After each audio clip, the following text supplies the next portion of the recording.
Hey guys, tonight we begin a journey into one of history's most scandalous secrets, where America's wealthiest daughters were sold like commodities to bankrupt European aristocrats. Between 1870 and 1914, 454 young American women traded their family fortunes for something money supposedly couldn't buy: royal titles.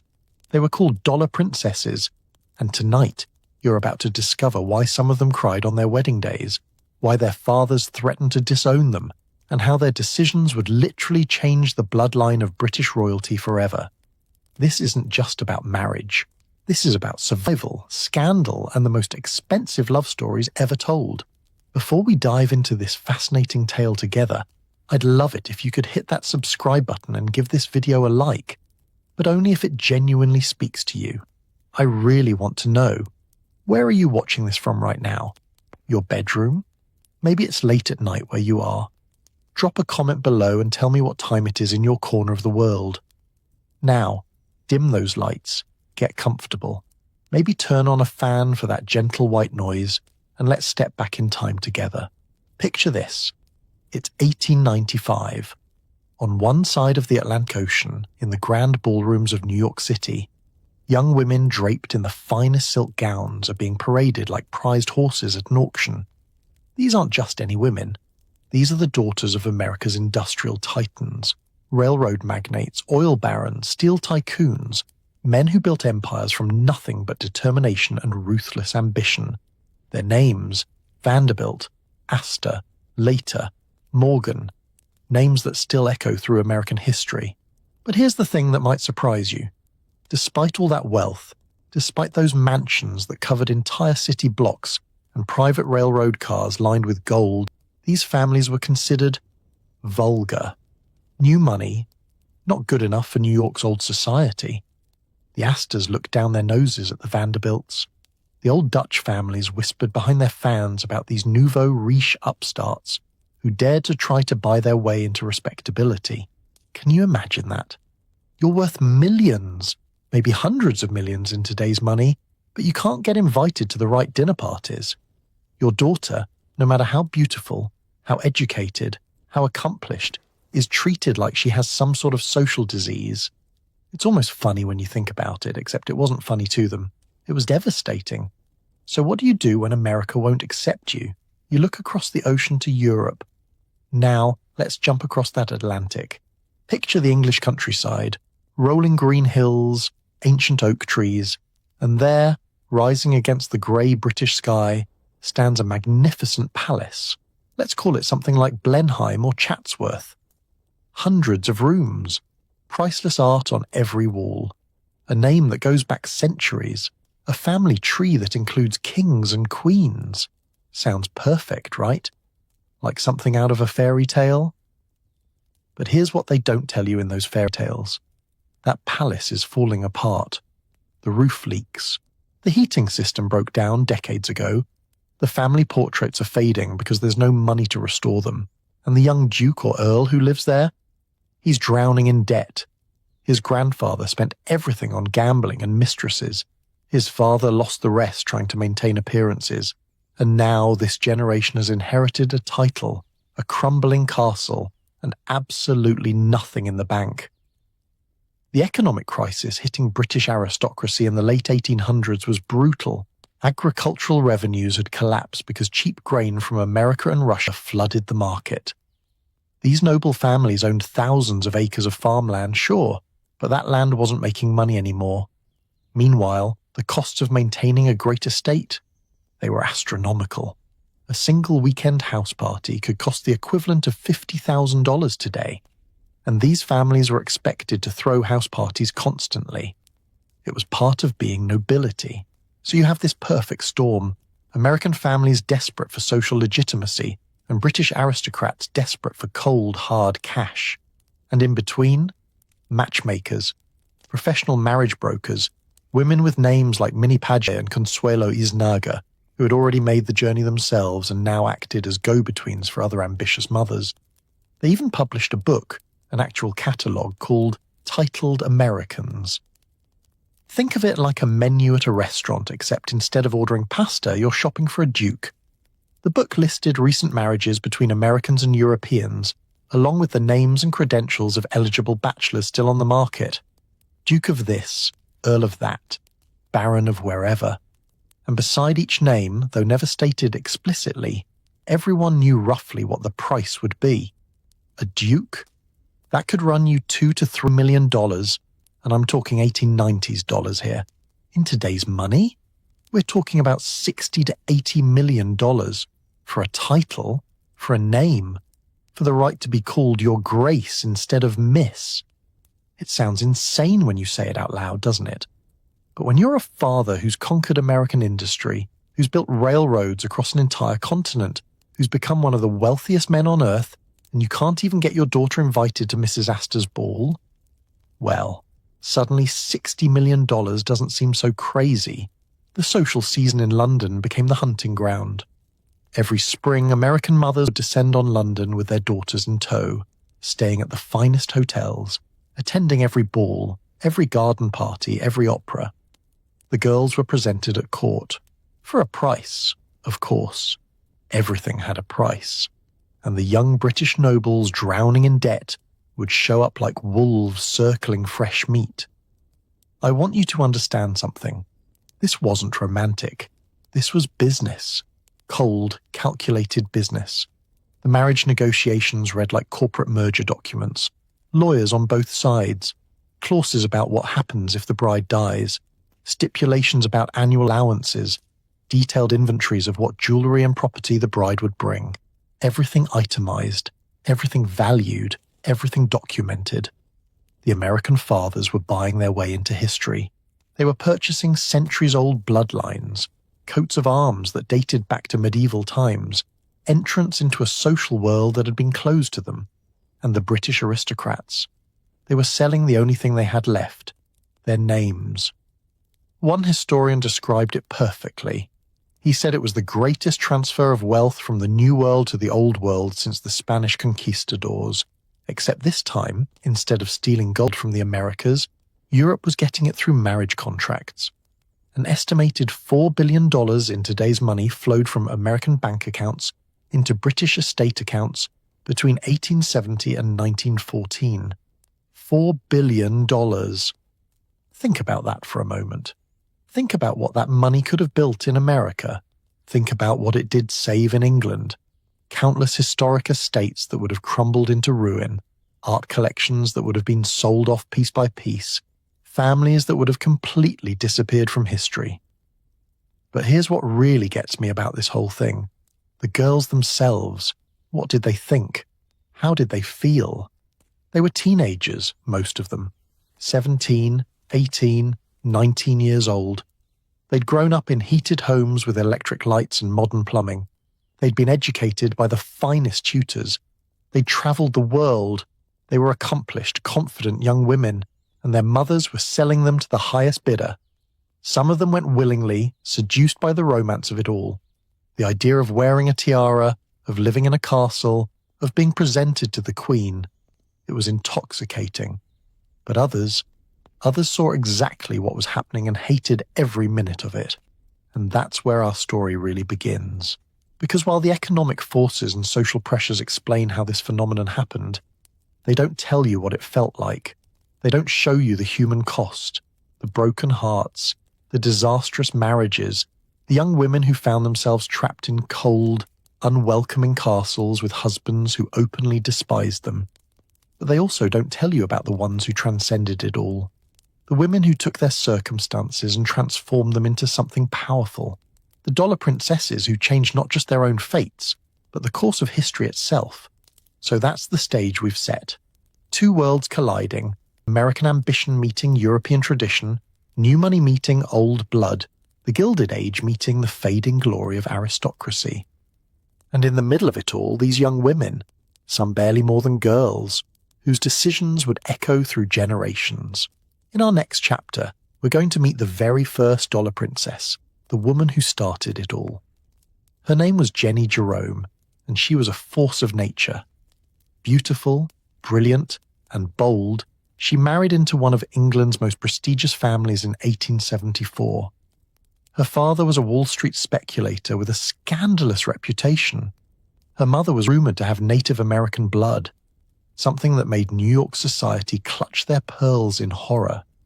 But Jenny didn't care about any of that.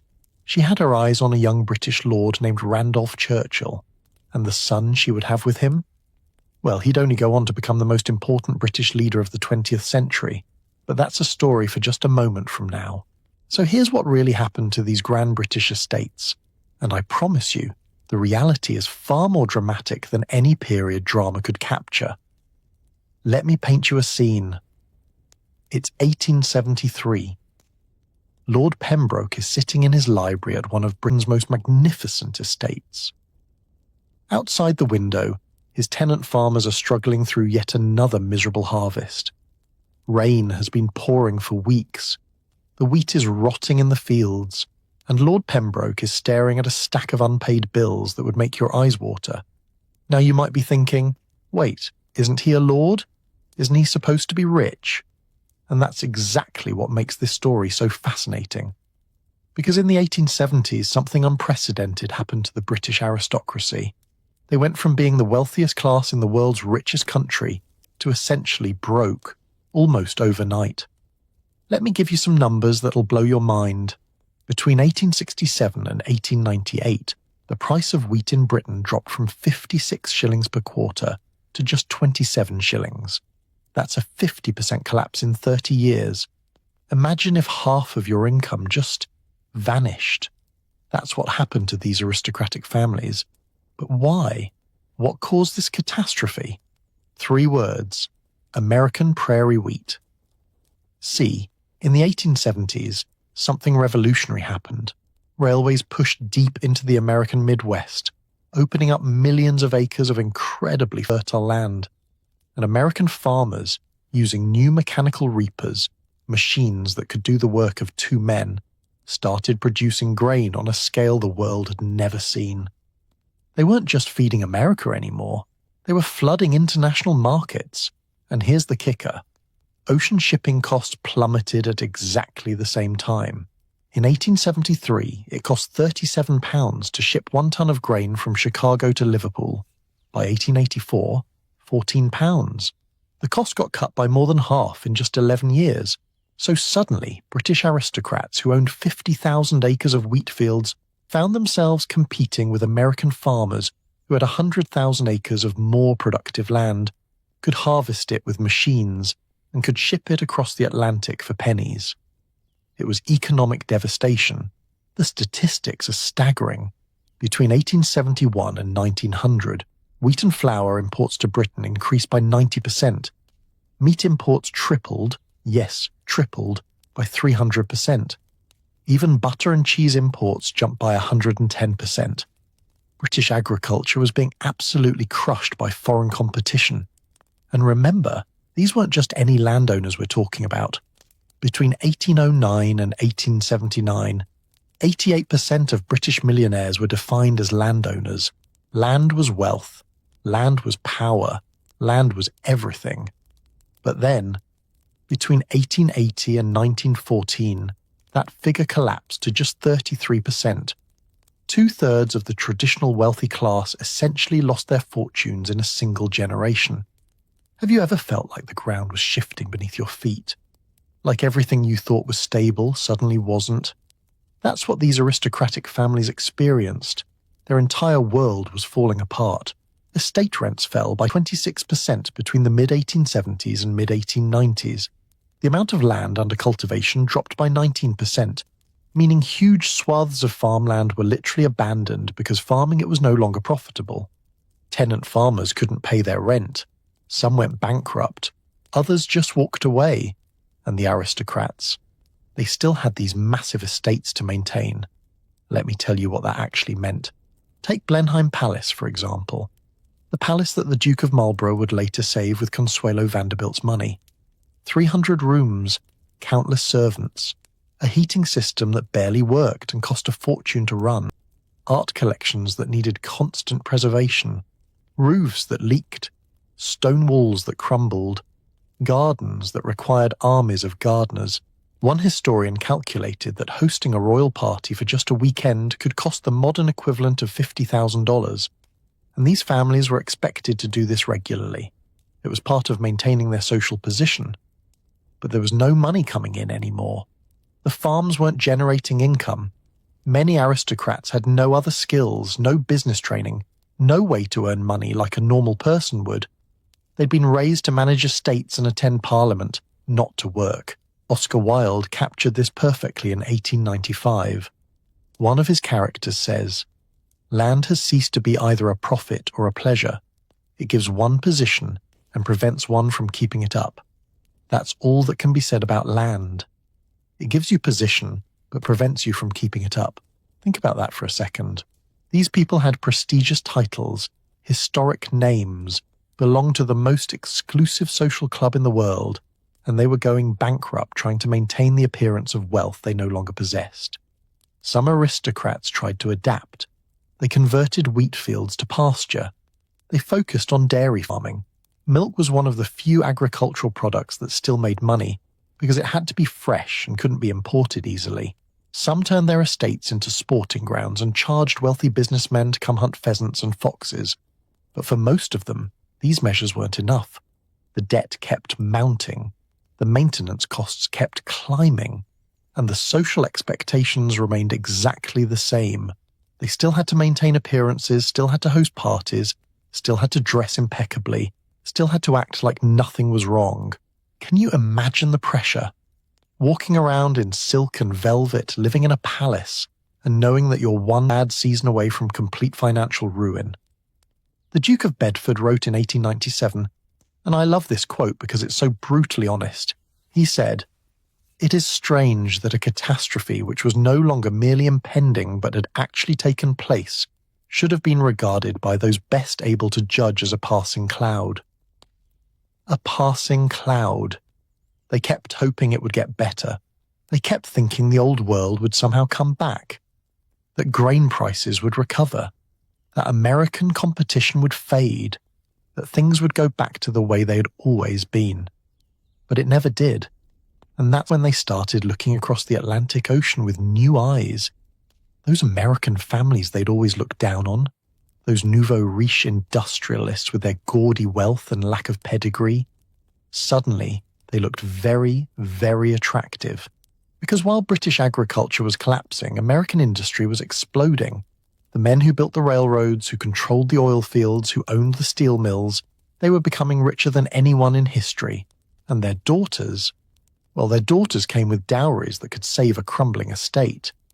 This wasn't just about wanting American money. This was about survival. This was about aristocratic families facing a choice. Marry for money or watch everything your ancestors built for centuries literally crumble into dust. And the Americans, they needed something too. As we talked about, they were drowning in wealth, but starving for respectability. Their daughters couldn't get invited to the right parties. Their names weren't in the social register. They were treated like pariahs by old money society. So you had these two desperate groups, each possessing exactly what the other needed. The British had titles, prestige, history, and social legitimacy. The Americans had cash, mountains of it, and in between, professional matchmakers who saw an opportunity and seized it.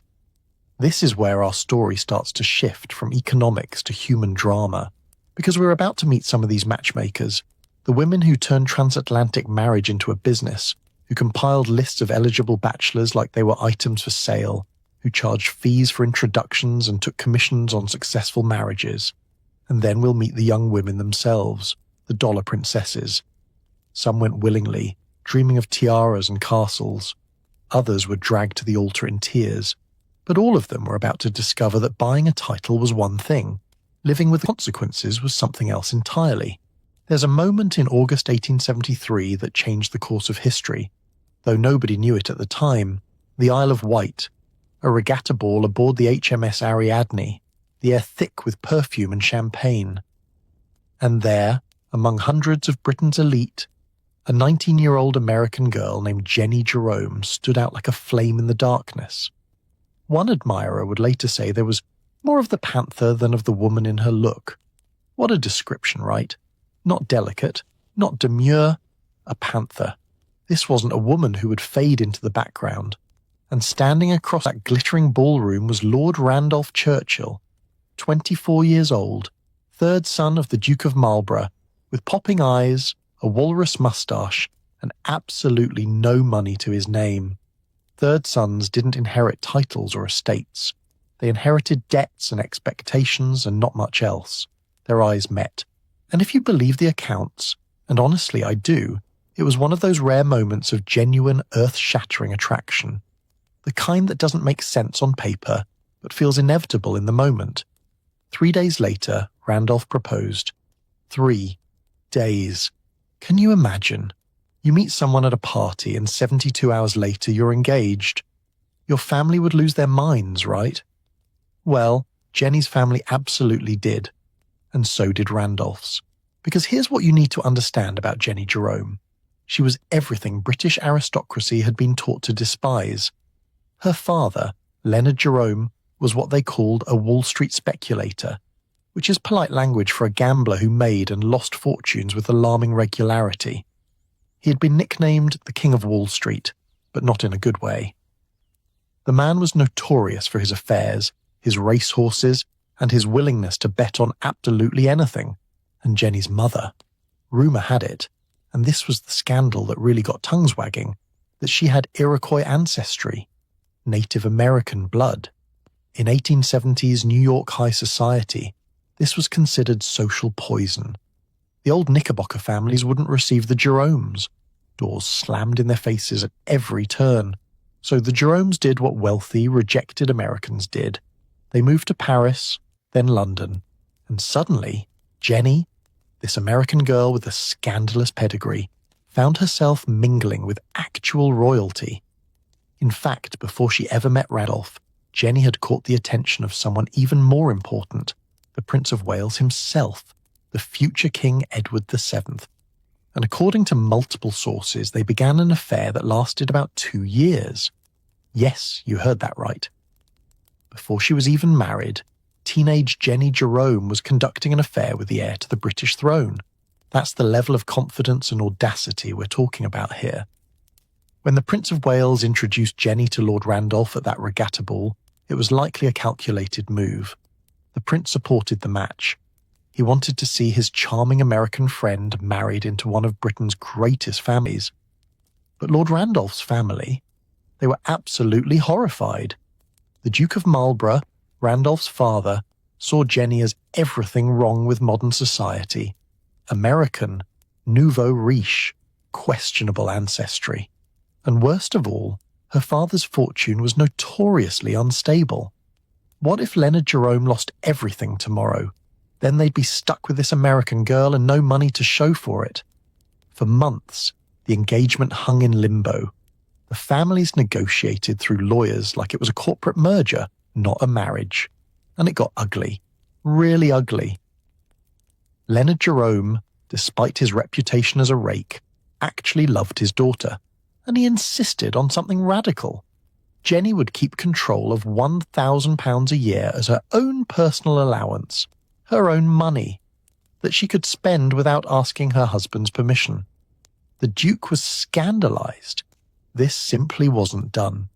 In Britain, everything a woman owned became her husband's property the moment she married. That was the law. That was tradition. That was how things worked. But Leonard Jerome wouldn't budge. He'd seen too many women completely at the mercy of their husbands. He wrote to the Duke, "I have conceded to your views and your English customs in every point but one. That is simply a somewhat unusual allowance of pin money to the wife." Think about what that meant. An American father was forcing one of Britain's most powerful families to accept modern ideas about women's property rights. It was revolutionary, even if they didn't realize it at the time. Finally, grudgingly, the Duke agreed. The dowry was set at £50,000, about $250,000, or roughly £4 million in today's money. That was real money, even for an aristocrat. The Duke also agreed to pay off Randolph's considerable debts, because of course Randolph had debts, and increase his allowance to £1,100 a year. But there was one more condition, Randolph had to win a seat in Parliament first. This was supposed to be an impossible hurdle. Parliamentary elections didn't happen regularly back then. They happened whenever the Prime Minister felt like calling one. And in early 1874, nobody expected an election any time soon, except the government fell. Prime Minister Gladstone dissolved Parliament, and suddenly there was an election. Randolph ran for the Woodstock seat, which was basically a Churchill family borough. He won by 165 votes. The way was finally clear. On April 15, 1874, at the British Embassy in Paris, Jenny Jerome married Lord Randolph Churchill in a quiet, almost secretive ceremony. She wore white satin with a long train trimmed in Alençon lace. Her family attended. Randolph's family. They stayed away in protest, and the wedding happened exactly one day after the Duke of Marlborough finally received Jenny's dowry payment. Let that sink in. The wedding was scheduled for the day after the money cleared. If you're thinking this doesn't sound like a fairy tale romance, you're absolutely right. It sounds like a business transaction. Because that's exactly what it was. But here's where the story gets really interesting, and a little scandalous. 7.5 months after that April wedding, on November 30th, 1874, Jenny gave birth to their first son. They named him Winston Leonard Spencer Churchill. Now, do the math with me. 7.5 months. Not 9 months. 7.5. The family always maintained that Winston was premature, that Jenny had taken a fall while pregnant, gone into early labour, and delivered him at Blenheim Palace during a shooting party. 2 months early, they said. But historians have raised their eyebrows at this explanation for over a century. Because if Winston wasn't premature, that would mean Jenny was already pregnant when she walked down the aisle. That would mean she and Randolph had been, shall we say, very enthusiastic during their engagement. We'll never know for certain. But what we do know is this. That baby, whether born 2 months early or right on schedule, would grow up to become the man who saved Britain during its darkest hour. The man who would stand against Hitler when all of Europe was falling. The man whose speeches would rally a nation and change the course of World War II. Winston Churchill, the most important British leader of the 20th century, only existed because an American heiress with scandalous ancestry and a fortune bought her way into British aristocracy. Think about that. If Jenny's father hadn't made his millions on Wall Street, if the Jerome family had been accepted by New York society and never gone to Europe, if the agricultural depression hadn't made the Churchill family desperate for cash, Winston Churchill would never have been born, and Jenny herself, she was just getting started. The girl who became Lady Randolph Churchill would go on to conduct affairs with princes and politicians, influence British policy from behind the scenes, write best-selling memoirs, charter a hospital ship during the Boer War, and ultimately marry 2 more times, once to a man the same age as her son Winston, and once to a man 3 years younger than Winston. She lived life on her own terms in an era when women were supposed to be seen and not heard. She was opinionated, voracious, and according to everyone who knew her, absolutely magnetic. But perhaps most importantly, Jenny Jerome proved something that would inspire hundreds of other American heiresses to follow in her footsteps. You could buy your way into British aristocracy, and if you were smart enough, bold enough, and lucky enough, you could not only survive that world but conquer it. She became the prototype, the original dollar princess, the woman who showed everyone else how it was done, and the fact that her son would become prime minister, that was just the bonus that came with the title. Now, Jenny's story was extraordinary, but it was also just the beginning. Because once word got out that an American girl could marry a Churchill, could move in royal circles, could become Lady Randolph and hobnob with princes, well, that opened the floodgates. Suddenly every ambitious American mother with a fortune and a daughter saw a pathway to the one thing money supposedly couldn't buy, a place in history. But if you think Jenny's marriage was transactional, just wait until you hear about what came next. Because 21 years after Jenny walked down that aisle, another American heiress would enter into a marriage so cold, so calculated, and so utterly mercenary that it would shock even the jaded aristocrats who'd seen it all. By the early 1890s, something remarkable, and frankly a little disturbing, was happening in drawing rooms across New York, Newport, and Boston. Wealthy mothers were gathering around tea tables, passing around a slim, unassuming book. They studied its pages like generals planning a military campaign. They made notes in the margins, they circled names, they calculated numbers. The book, titled Americans. And if you've never heard of it, let me tell you, this might be the most brazenly mercenary publication ever printed. Titled Americans was essentially a shopping catalogue for aristocratic husbands. I'm not exaggerating. It listed, in meticulous detail, every American heiress who had successfully married into European nobility. But more importantly, it provided a comprehensive directory of eligible bachelors who were still on the market, their names, their titles, their estates, and, this is the part that really gets me, their annual income.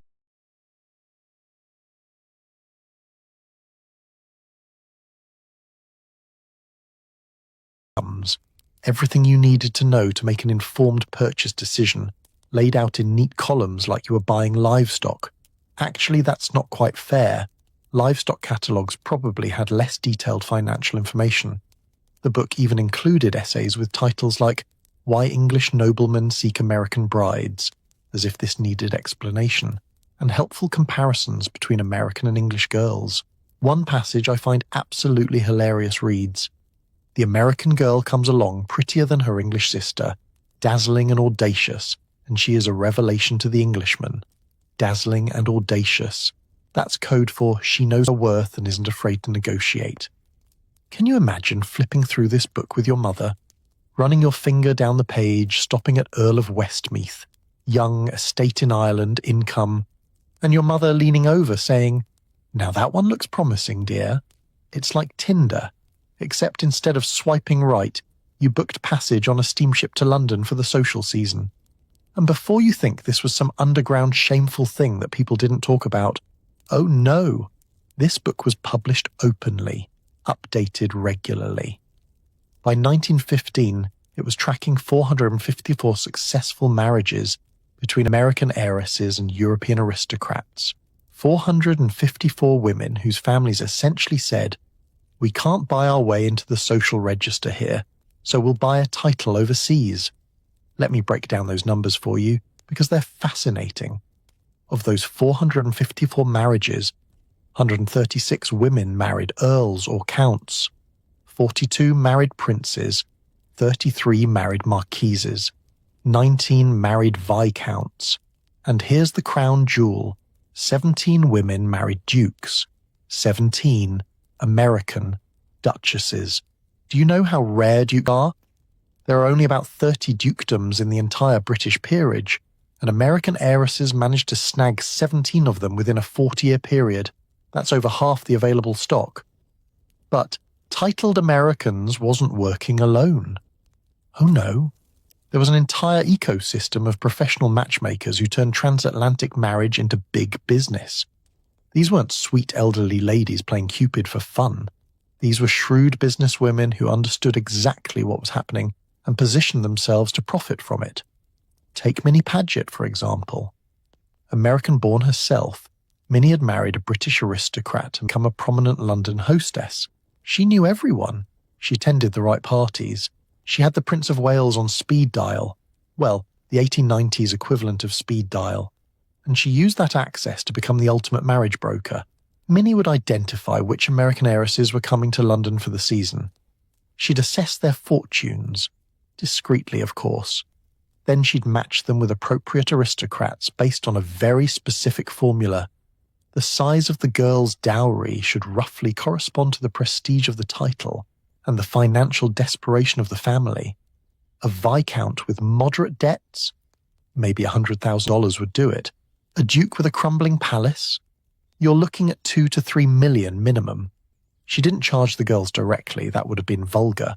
But the aristocratic families who successfully married money, they showed their gratitude in various ways. Expensive gifts, invitations, social favors, and sometimes, yes, actual payment. The whole thing operated like a high-end matchmaking service meets investment bank. And the process was elaborate. Let me walk you through how this actually worked. Step 1. The American family arrives in London, usually in late spring for the social season.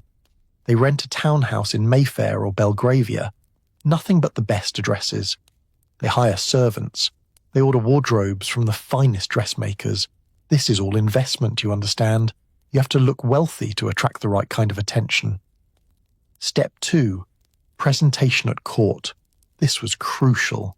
For a hefty fee, and I mean hefty, we're talking thousands of pounds, American girls could be presented to the Queen. This gave them an official stamp of approval and access to royal balls and garden parties, the very places where eligible aristocrats congregated. Step 3. The social season itself. From May through August, it was a relentless schedule of balls, operas, garden parties, yacht races, and country house weekends. You had to be everywhere. Be seen, be charming, and most importantly, be available when that Earl or Viscount showed interest. Step 4, and this is where it gets really businesslike, the negotiation. Once a match seemed promising, the lawyers descended. Both families would send their solicitors to hash out the marriage settlement. These negotiations could take months. They were brutal. Everything was on the table. How much dowry? Paid in lump sum or installments? What happens if the bride dies before the groom? Does she get an annual allowance? What if there are no children? What if there are too many children? Who inherits what? Remember how Jenny Jerome's father insisted she keep control of her own money? That was revolutionary. Most American families had to accept that the moment their daughter said "I do," everything she brought to the marriage belonged to her husband. British law was very clear on this. But American fathers were businessmen. They understood contracts, and increasingly, they started demanding clauses that protected their daughters, at least somewhat. Annual allowances that couldn't be touched by creditors, trusts that provided income independent of the husband, stipulations about property. The British aristocrats hated this. It went against everything they believed about marriage and property, but they needed the money badly enough to compromise. And here's what really strikes me. Despite all this negotiation, despite the lawyers and the contracts and the financial calculations, despite everyone involved knowing exactly what this was, they all maintained the fiction that these were love matches. The newspapers would report on the wedding breathless romance. The beautiful Miss So-and-so has captured the heart of the dashing Earl of whatever. There would be descriptions of the bride's gown, the flowers, the ceremony, as if this were any different from a regular marriage. But occasionally the mask would slip. The New York Times actually started publishing a periodic list of how much money had changed hands in these marriages. They called it what it was, a transfer of wealth. One estimate from the Times suggested that $50 million had flowed from America to Europe through these marriages. That's about $1.5 billion in today's money. Some historians think the real number was much higher, possibly double or triple that. $1 billion, at minimum, flowing from American bank accounts into British estates. No wonder the British aristocracy was so willing to overlook the whole new money thing. That's not just a life preserver for a drowning class. That's a fleet of luxury yachts coming to the rescue. But here's the question that fascinates me. What did the girls themselves think about all this? Some of them were absolutely complicit. They knew the deal. They wanted the title, the tiara, the ability to be presented at court and called Your Grace. They understood they were trading their father's money for social position, and they were fine with that exchange. But others were pawns in a game they never agreed to play. And that brings us to what might be the most infamous dollar princess marriage of them all. A wedding so cold, so calculated, and so obviously mercenary that even jaded society gossips were shocked. A marriage where the bride literally cried throughout her wedding day, not from happiness but from despair. Her name was Consuelo Vanderbilt. She was 18 years old. She was worth more money than most people can even conceptualize. And she was about to be sold, because let's be honest, that's what it was, to the Duke of Marlborough. But before we dive into that tragedy, I need you to understand something important. Consuelo's story wasn't unique because arranged marriages happened to dollar princesses. Her story was unique because of what happened next. and because a century later we discover just how brutal the whole thing really was. November the 6th, 1895, St. Thomas Church on Fifth Avenue, New York City. Outside, 300 policemen are trying to control a crowd of thousands, mostly women, who have gathered to catch a glimpse of what the newspapers are calling the wedding of the century. Inside, the cream of American society fills every pew. The air is thick with the scent of orchids that had been shipped all the way from England specifically for this occasion. And walking down the aisle is 18-year-old Consuelo Vanderbilt, wearing a gown of cream satin with a 5-foot train trimmed in Alençon lace. Her veil trails behind her. Orange blossoms crown her head. She's carrying an enormous bouquet of those imported orchids. She is, by every account, breathtakingly beautiful. She's also unmistakably crying. Not delicate tears of joy, not the kind of emotional moment you might expect at a wedding. No, Consuelo's eyes are so swollen from weeping that the ceremony has to be delayed by 20 minutes while she tries to compose herself enough to walk down the aisle. And as she makes that walk, with her father William beside her, a father who will leave immediately after the ceremony because her mother Alva has made it clear he's only there for appearances, some of the guests start to whisper, because everyone can see it. This girl doesn't want to be here. Life magazine published a cartoon that month showing Consuelo being led to the altar in chains by her mother. Chains. Even by Victorian standards, even in an era when arranged marriages were commonplace, people recognized this for what it was. A tragedy unfolding in real time.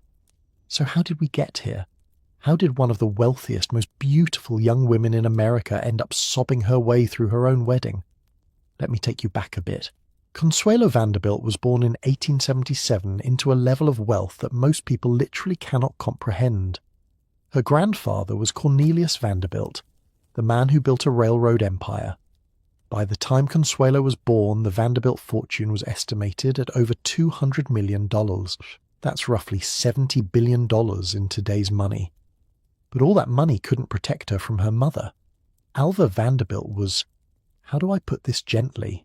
She was a force of nature, a battle axe, a woman who had clawed her way into New York high society through sheer will and strategic social warfare. Remember how we talked about new money being rejected by old money? Alva had fought that war and won. She had literally forced Mrs. Astor, the gatekeeper of old New York, to acknowledge the Vanderbilts. And she had very specific plans for her only daughter. From the time Consuelo was a little girl, Alva controlled every aspect of her life. And I mean every aspect. What she wore, what she ate, who she spoke to, what she studied. Consuelo was educated at home by governesses and tutors. She learned French, Italian, German. She studied geography, history, mathematics. She mastered music, dance, and drawing. By age 18, she had passed entrance exams for both Oxford and Cambridge, virtually unheard of for women at that time.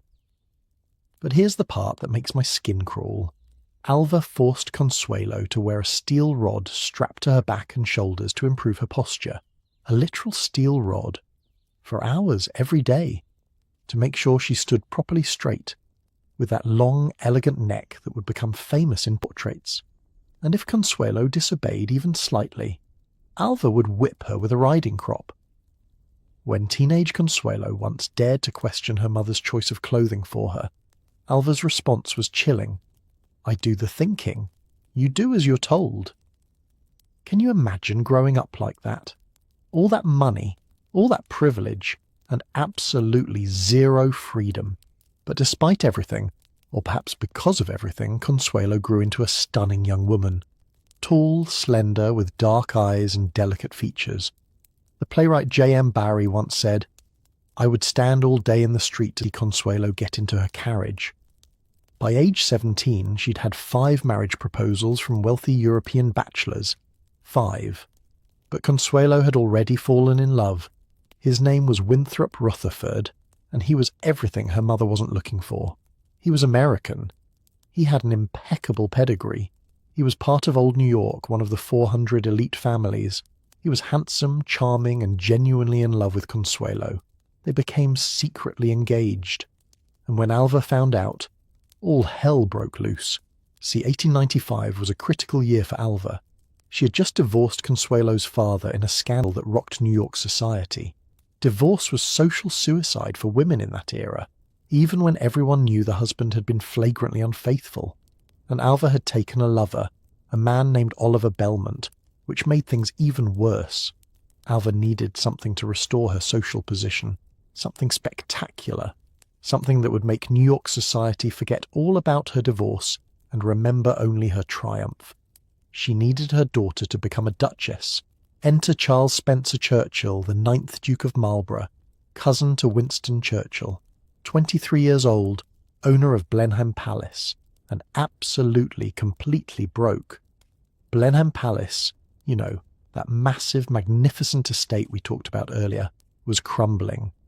The Duke needed money desperately, not want, need. Without a massive infusion of cash, he was going to lose everything his family had held for generations. So when Alva invited him to visit Marble House, her Newport mansion, in the summer of 1895, he came, because he knew what this was. This wasn't a social visit. This was a business negotiation. And Consuelo? She was the commodity being traded. She resisted. Oh, she tried so hard to resist. She pleaded with her mother. She told Alva about Winthrop, about their engagement, about how much they loved each other.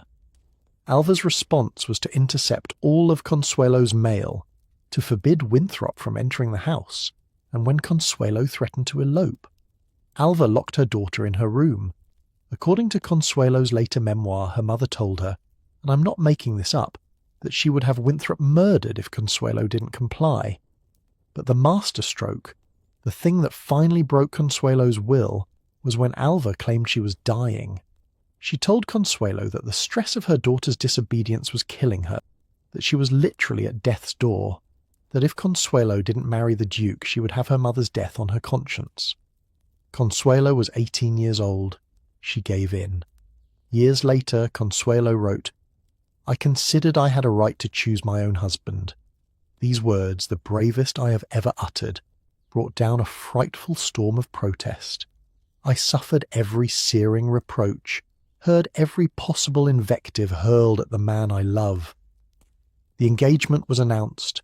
Alva, brilliant manipulator that she was, immediately began feeding details to the press. Everything about the wedding became public spectacle. The dress, the flowers, the guest list. Even, and this detail is so grotesque I almost can't believe it, the gold fastenings on Consuelo's undergarments. Nothing was sacred. Nothing was private. Consuelo's life had become a commodity to be packaged and sold to the public. The morning of her wedding, Consuelo wrote, "I spent the morning of my wedding day in tears and alone. No one came near me. A footman had been posted at the door of my apartment, and not even my governess was admitted. Like an automaton, I donned the lovely lingerie with its real lace and the white silk stockings and shoes. I felt cold and numb on her wedding day." The financial details of the marriage settlement were staggering. The Duke received tools, $5 million in railroad stock immediately. That's about $81 million today, plus an annual income of $100,000 for life, roughly $3.2 million annually in modern money. Consuelo also got her own allowance, though considerably less than her husband's. In exchange, Consuelo got a title, Duchess of Marlborough, access to British high society, and a crumbling palace in Oxfordshire. Oh, and a husband who, during their honeymoon, looked up from reading congratulatory letters and casually mentioned that he'd only married her to save Blenheim Palace, that he was in love with another woman, that he despised everything that wasn't British. Imagine hearing that on your honeymoon. Imagine being 18 years old, trapped in a marriage you never wanted, in a foreign country, with a man who's just told you he finds you and your entire culture contemptible, and you can't go home. You can't get divorced, not without causing a scandal that would destroy both families. You're stuck. Consuelo later said she coined the phrase, "an heir and a spare," to describe her duty. Produce 2 sons to secure the Marlborough succession, and then what? Live in separate wings of a drafty palace? Attend endless formal dinners with a husband who barely spoke to her? That's exactly what she did. She had 2 sons, John in 1897 and Ivor in 1898. 2 years, 2 sons, duty fulfilled. And then the marriage became what it had always really been, a business arrangement where 2 people happened to live in the same house occasionally. But here's what gets me, what really haunts me about Consuelo's story. Despite everything, she made something of herself. She couldn't choose her husband, couldn't escape her mother's control, couldn't live the life she wanted. But she could choose what kind of duchess she would be. And she chose to matter. She became involved in charity work. She supported women's suffrage. She was one of the 4 duchesses chosen to bear Queen Alexandra's canopy at Edward VII's coronation in 1902. She became beloved in England despite being an American interloper. The marriage finally, officially ended in 1921, 26 years after that tearful walk down the aisle. The church annulled it in 1926, and you know what helped secure that annulment? Alva Vanderbilt herself testified, "I forced my daughter to marry the Duke. I have always had absolute power over my daughter." Even Alva, in the end, admitted what everyone had known all along. But by then, Consuelo had already found what she'd been looking for all those years ago. In 1921, she married Jacques Balsan, a French aviator and the man she truly loved. They were happy together until his death in 1956. Consuelo lived to be 87 years old, long enough to see her story become legend, long enough to write her memoir and finally tell the world, in her own words, what had really happened. The title of that memoir? The Glitter and the Gold. Because that's what the Dollar Princess phenomenon was, wasn't it? All glitter, beautiful on the surface, spectacular to look at. But underneath? Cold, hard transactions. Young women treated as assets to be leveraged. Families bought and sold. Lives destroyed in the name of social ambition. Now, I know what you're thinking. You're probably wondering, wait, how much did these titles actually cost? Like, specifically? Because when we talk about Consuelo's $2.5 million dowry, that number is so enormous it almost becomes meaningless, right? It's hard to wrap your head around what that actually represents. But here's the thing that's going to blow your mind. Consuelo's marriage wasn't even close to the most expensive. She was middle of the pack. And at the other end of the spectrum, some families got their titles for what amounts to a bargain basement price. Because yes, there was an actual price list for aristocratic titles. Different ranks commanded different amounts. And the negotiations. Oh, the negotiations were every bit as calculated and ruthless as any Wall Street merger. So before we go any further in this story, before we meet the dollar princesses who succeeded where Consuelo suffered, I need you to understand the economics of this whole bizarre system. Because once you see the actual numbers, once you understand what each title cost and why, you'll realize just how thoroughly calculated this entire phenomenon really was. This wasn't romance with a price tag attached. This was commerce, pure and simple. And the price list? Well, that's where things get really interesting. Let me tell you something that sounds like fiction but is absolutely meticulously documented fact. Between 1870 and 1914, American families transferred approximately $4 billion in today's money to European aristocrats through marriage dowries. $4 billion. That's more than the entire United States federal budget in 1890. That's enough to build the Panama Canal 3 times over. That's the equivalent of the GDP of a small country. And it all flowed in one direction, from American bank accounts to European estate accounts. But here's what makes this even more fascinating. There were actual market rates, specific price points for specific titles. It was like a luxury goods catalogue, except instead of buying cars or jewellery, you were purchasing centuries-old bloodlines. So let me break down the aristocracy pricing structure for you, because once you see these numbers, you'll understand just how calculated this entire system really was. At the absolute pinnacle, the crown jewel of the marriage market, you had dukes. And dukes knew exactly what they were worth. A ducal marriage in the 1890s would cost an American family anywhere from $2 to $5 million. That's 60 to 150 million in today's money for a single marriage to one person. Now you might think, okay, but surely that included some kind of return on investment, right? And you'd be correct. What you got for your millions was extraordinary. A palace, usually multiple properties actually, a seat in the House of Lords with genuine political power, the right to be addressed as Your Grace, a family tree that likely traced back to medieval kings, and most importantly, direct access to the monarch. Dukes attended coronations. They dined with royalty. They were the inner circle. Let me give you a specific example. When May Gooley married the Duke of Roxburgh in 1903, her father had to hand over approximately $3 million. That's about 95 million today. The Duke got the money. May got Flawes Castle, one of the largest inhabited castles in Scotland, and a title that dated back to 1707. Was it worth it? Financially speaking, probably not. Emotionally, well, May seemed happy enough, which already made her luckier than most. But here's what's really interesting. There were only about 30 dukes in all of Britain. 30 total. And remember those statistics from earlier? 17 American heiresses managed to marry dukes within a 40-year period. That's more than half the available supply.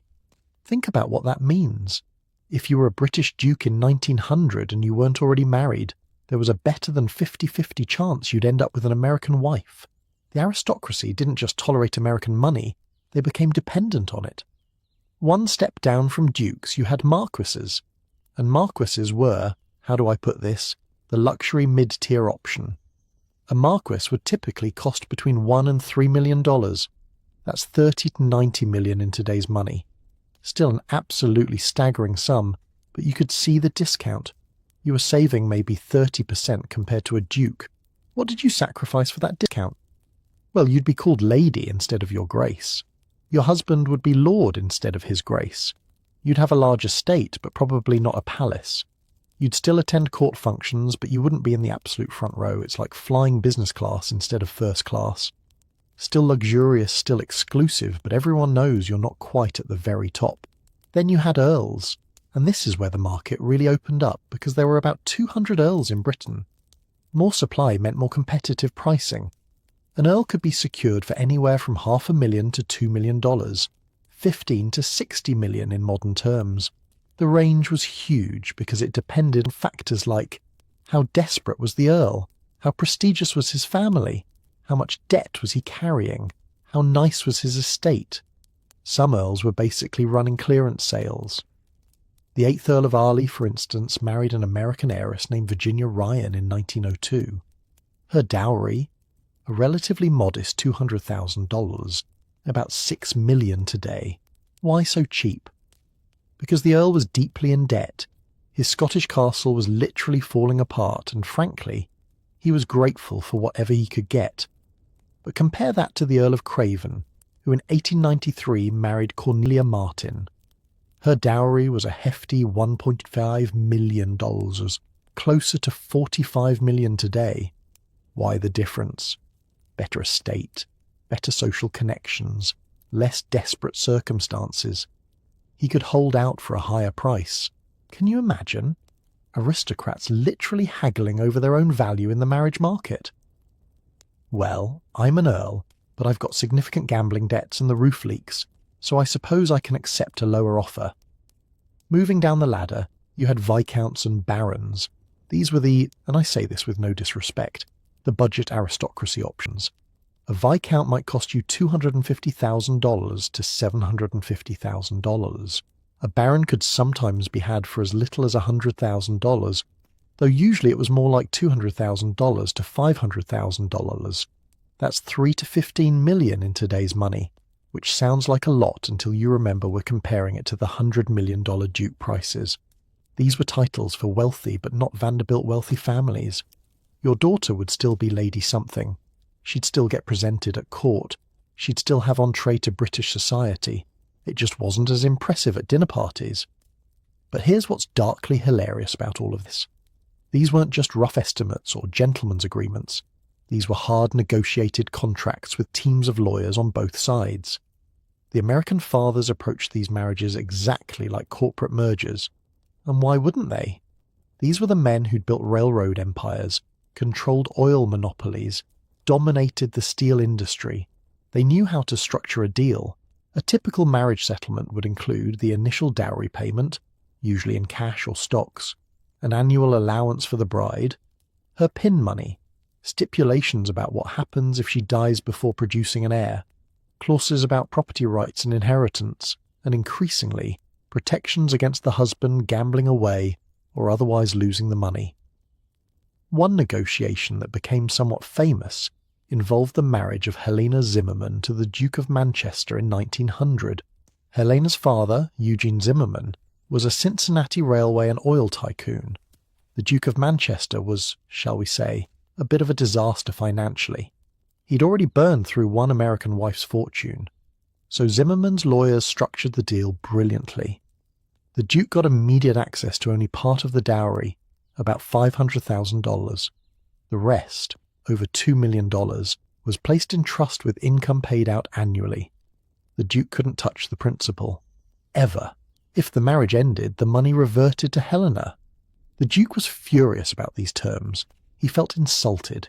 Here was an American businessman treating a British peer like he was some kind of financial risk, which, to be fair, he absolutely was.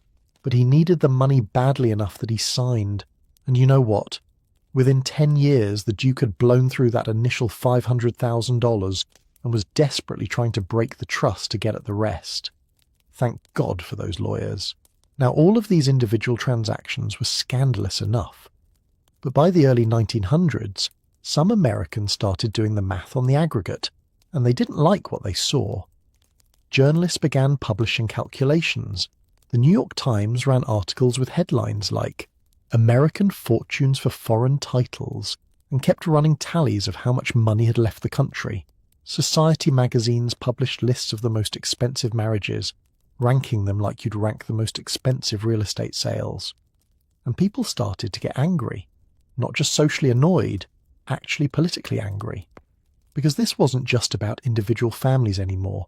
This was about national wealth. Some Americans genuinely viewed these marriages as economic treason.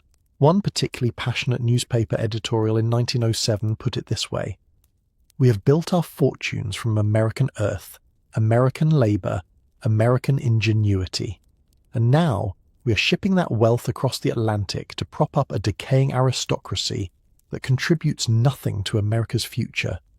We are subsidizing our former colonial masters." Can you feel the resentment in those words? The sense of betrayal? In 1909, this anger reached the halls of Congress. Representative Richard Bartholt of Missouri stood up and proposed what might be the most bizarre piece of legislation in American history, the Export Duty on Heiresses Act. I am not making this up. An actual congressman proposed an actual law that would tax American women who married foreign aristocrats. The proposal was straightforward. Any dowry exceeding $50,000 would be subject to a 10% federal tax. The reasoning? If American families were going to drain the national wealth to support foreign nobility, the American government should at least get a cut.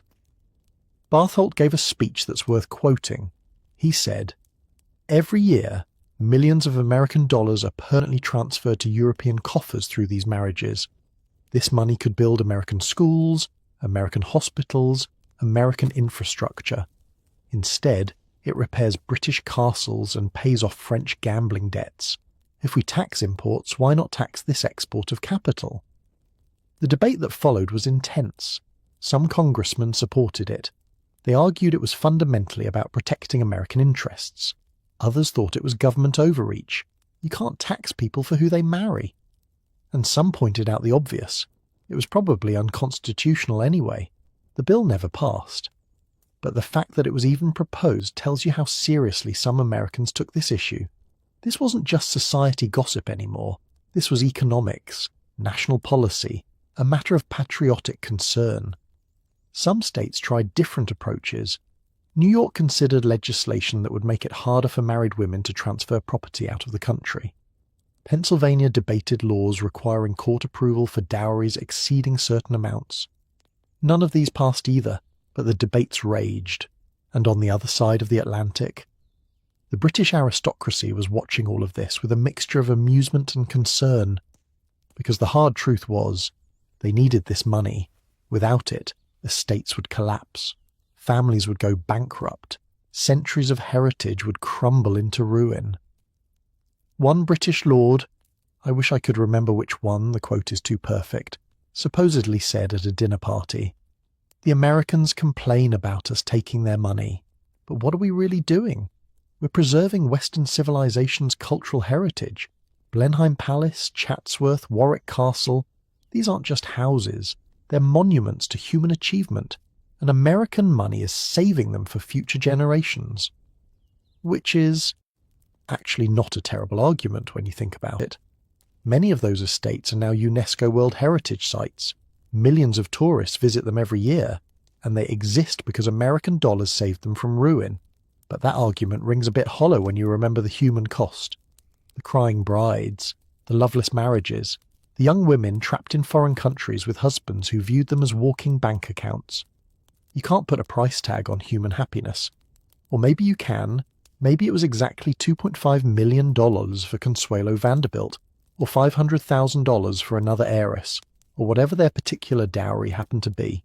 Here's what strikes me most about all these numbers, all these negotiations, all this economic analysis. We're talking about real people. Every single dollar figure represents a human being whose life became a transaction, a teenager who became a commodity, a daughter who was sold, let's be honest about what this was, to the highest bidder. Some of them made peace with it, some even thrived, but many didn't, and no amount of economic rationalization can erase that fundamental tragedy. But, and here's where this story takes an interesting turn, not every dollar princess story ended in tears. Some of these women took their circumstances and transformed them into something remarkable. They didn't just survive the system, they conquered it. And that brings us to a woman whose story is so extraordinary, so triumphant, that it almost feels like fiction. A woman who proved that sometimes, very rarely, these calculated marriages could produce something genuinely spectacular. Her name was Mary Leiter. She was from Chicago, not even old money. Her father was a department store mogul.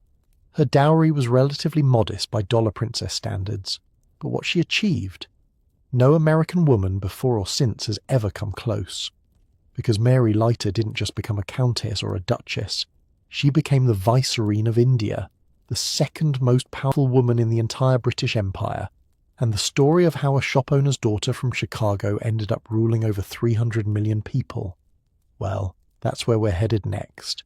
Picture this, April 22nd, 1896. A ballroom in Washington, D.C., and standing in the corner, watching everyone else dance, is a 26-year-old woman who's already been written off by society as a spinster. 26. Can you imagine? By 1890s standards, she was practically ancient. Most of her friends from finishing school were already married with children. Some were on their second or third baby. And here was Mary Leiter, daughter of a Chicago department store owner. Still single, still hoping. But Mary wasn't just any wallflower. She was beautiful, strikingly so. Tall, with elegant posture, luminous skin, and what one admirer called the most magnificent neck in America. She was also brilliant, well-read, spoke perfect French, and had travelled extensively through Europe. So why wasn't she married? Well, 2 reasons. First, she was from Chicago, which in the eyes of the East Coast society might as well have been Mars. New York and Boston families looked down on Chicago as a crude, meat-packing frontier town. Second, her father, Levi Leiter, was a self-made merchant. He'd co-founded Marshall Field's department store and made an absolute fortune. But in the world of American high society, retail was considered vulgar. So there's Mary, 26 years old, watching the clock tick, probably wondering if she'd missed her chance at the life she'd dreamed about. And then he walked in. George Nathaniel Curzon, 37 years old, already one of the most accomplished men in Britain, Member of Parliament, author of several books on Asian politics, world traveller who journeyed through Persia, Afghanistan and the Far East, handsome in that aristocratic, slightly arrogant British way, and completely, utterly broke. Their eyes met across that ballroom, and according to multiple witnesses, something electric happened. George was in America on a lecture tour, desperately trying to earn money through speaking fees because his aristocratic family had none to give him. He was a baron's son, the future Lord Curzon, but he was a younger son, which meant no inheritance, no estate, nothing but a title and brilliant mind. He needed money. She had it. But here's what makes Mary's story different from Consuelo's, or so many others. They actually fell in love. George wrote to a friend after that first meeting, "I have met the woman I want to marry. She is perfect in every way except one. She is an American." Even his compliments had a backhanded quality, right? But he was smitten. They courted for 6 months. Letters flew back and forth across the Atlantic. Passionate, intelligent letters debating politics, literature, philosophy. This wasn't just a transaction. George genuinely admired Mary's mind. And Mary, she saw in George something that most American men didn't have. Ambition that extended beyond making money.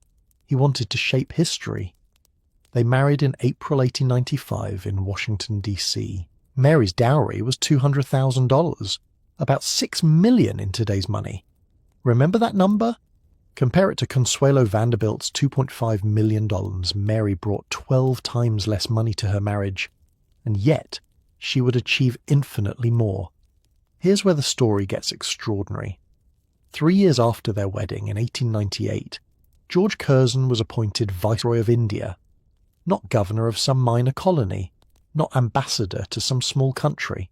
Viceroy of India, the representative of the British Crown ruling over 300 million people, the largest colonial territory on earth. Do you understand what this meant?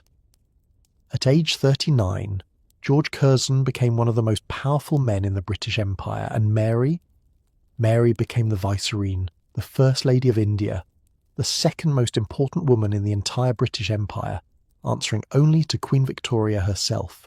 A department store owner's daughter from Chicago was about to rule over a subcontinent.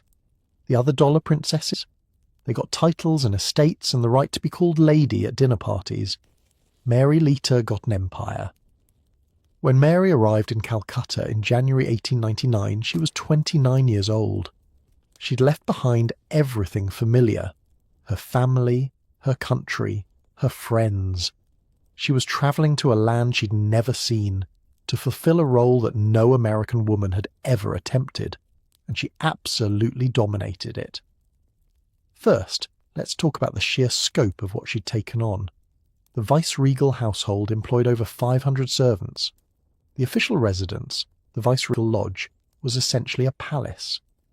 Mary had to manage diplomatic receptions for thousands of guests, oversee multiple residences across India, entertain visiting royalty and dignitaries, and maintain the imperial dignity that the role demanded. Most British women would have been overwhelmed. Many previous viceroys had stayed in the background, content to let their husbands handle everything while they focused on flower arrangements and tea parties.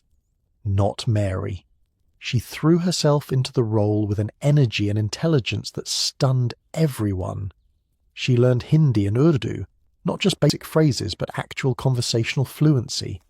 She studied Indian history, art, and culture with genuine fascination rather than colonial condescension. She insisted on meeting with Indian women, which was unprecedented for a viceroy.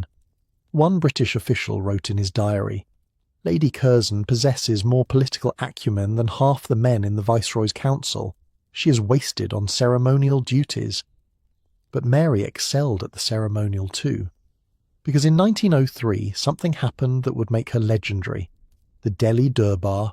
A Durbar was essentially a massive ceremony celebrating British rule in India, where Indian princes and nobles would come pay homage to the Viceroy. The 1903 Delhi Durbar was meant to be the most spectacular yet, a demonstration of imperial power and glory that would be remembered for generations. And Mary decided she was going to make a statement. She commissioned a dress, not just any dress, a gown that would combine Indian craftsmanship with European design in a way that had never been done before.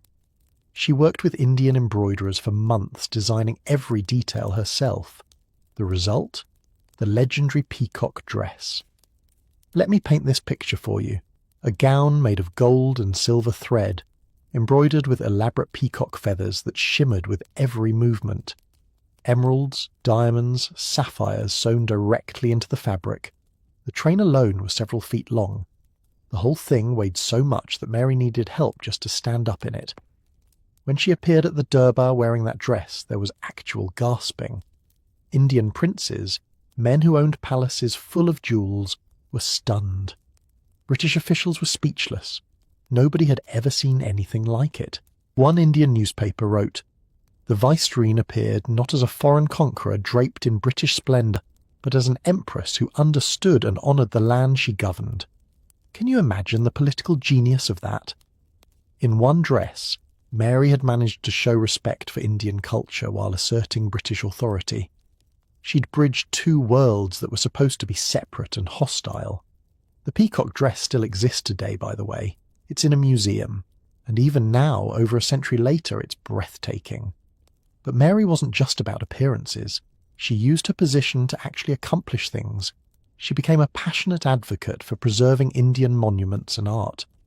When George launched efforts to restore the Taj Mahal, which was in terrible disrepair at the time, Mary was his biggest supporter and fundraiser. She established hospitals specifically for Indian women who often couldn't or wouldn't seek treatment from male British doctors. She created programs to educate Indian girls. She used her influence to push for reforms in how the British administration dealt with Indian subjects. Was she still a product of her time? Absolutely. Did she have blind spots about colonialism? Of course. But compared to most British officials who viewed Indians with contempt, Mary actually tried to make things better. George wrote in his letters that Mary had become his most trusted advisor. He'd discuss policy with her late into the night. She'd review his speeches and suggest changes. When difficult diplomatic situations arose, he'd ask for her input. Think about that. A woman who grew up in Chicago, whose father sold dry goods, was helping shape British imperial policy. She was influencing decisions that affected hundreds of millions of people. This wasn't just a dollar princess who got a fancy title. This was a woman who wielded actual power. But here's where the story takes a heartbreaking turn. Because all of that success, all of that achievement came at a terrible cost. India was hard on European women. The climate was brutal. Diseases that Europeans had no immunity to were everywhere.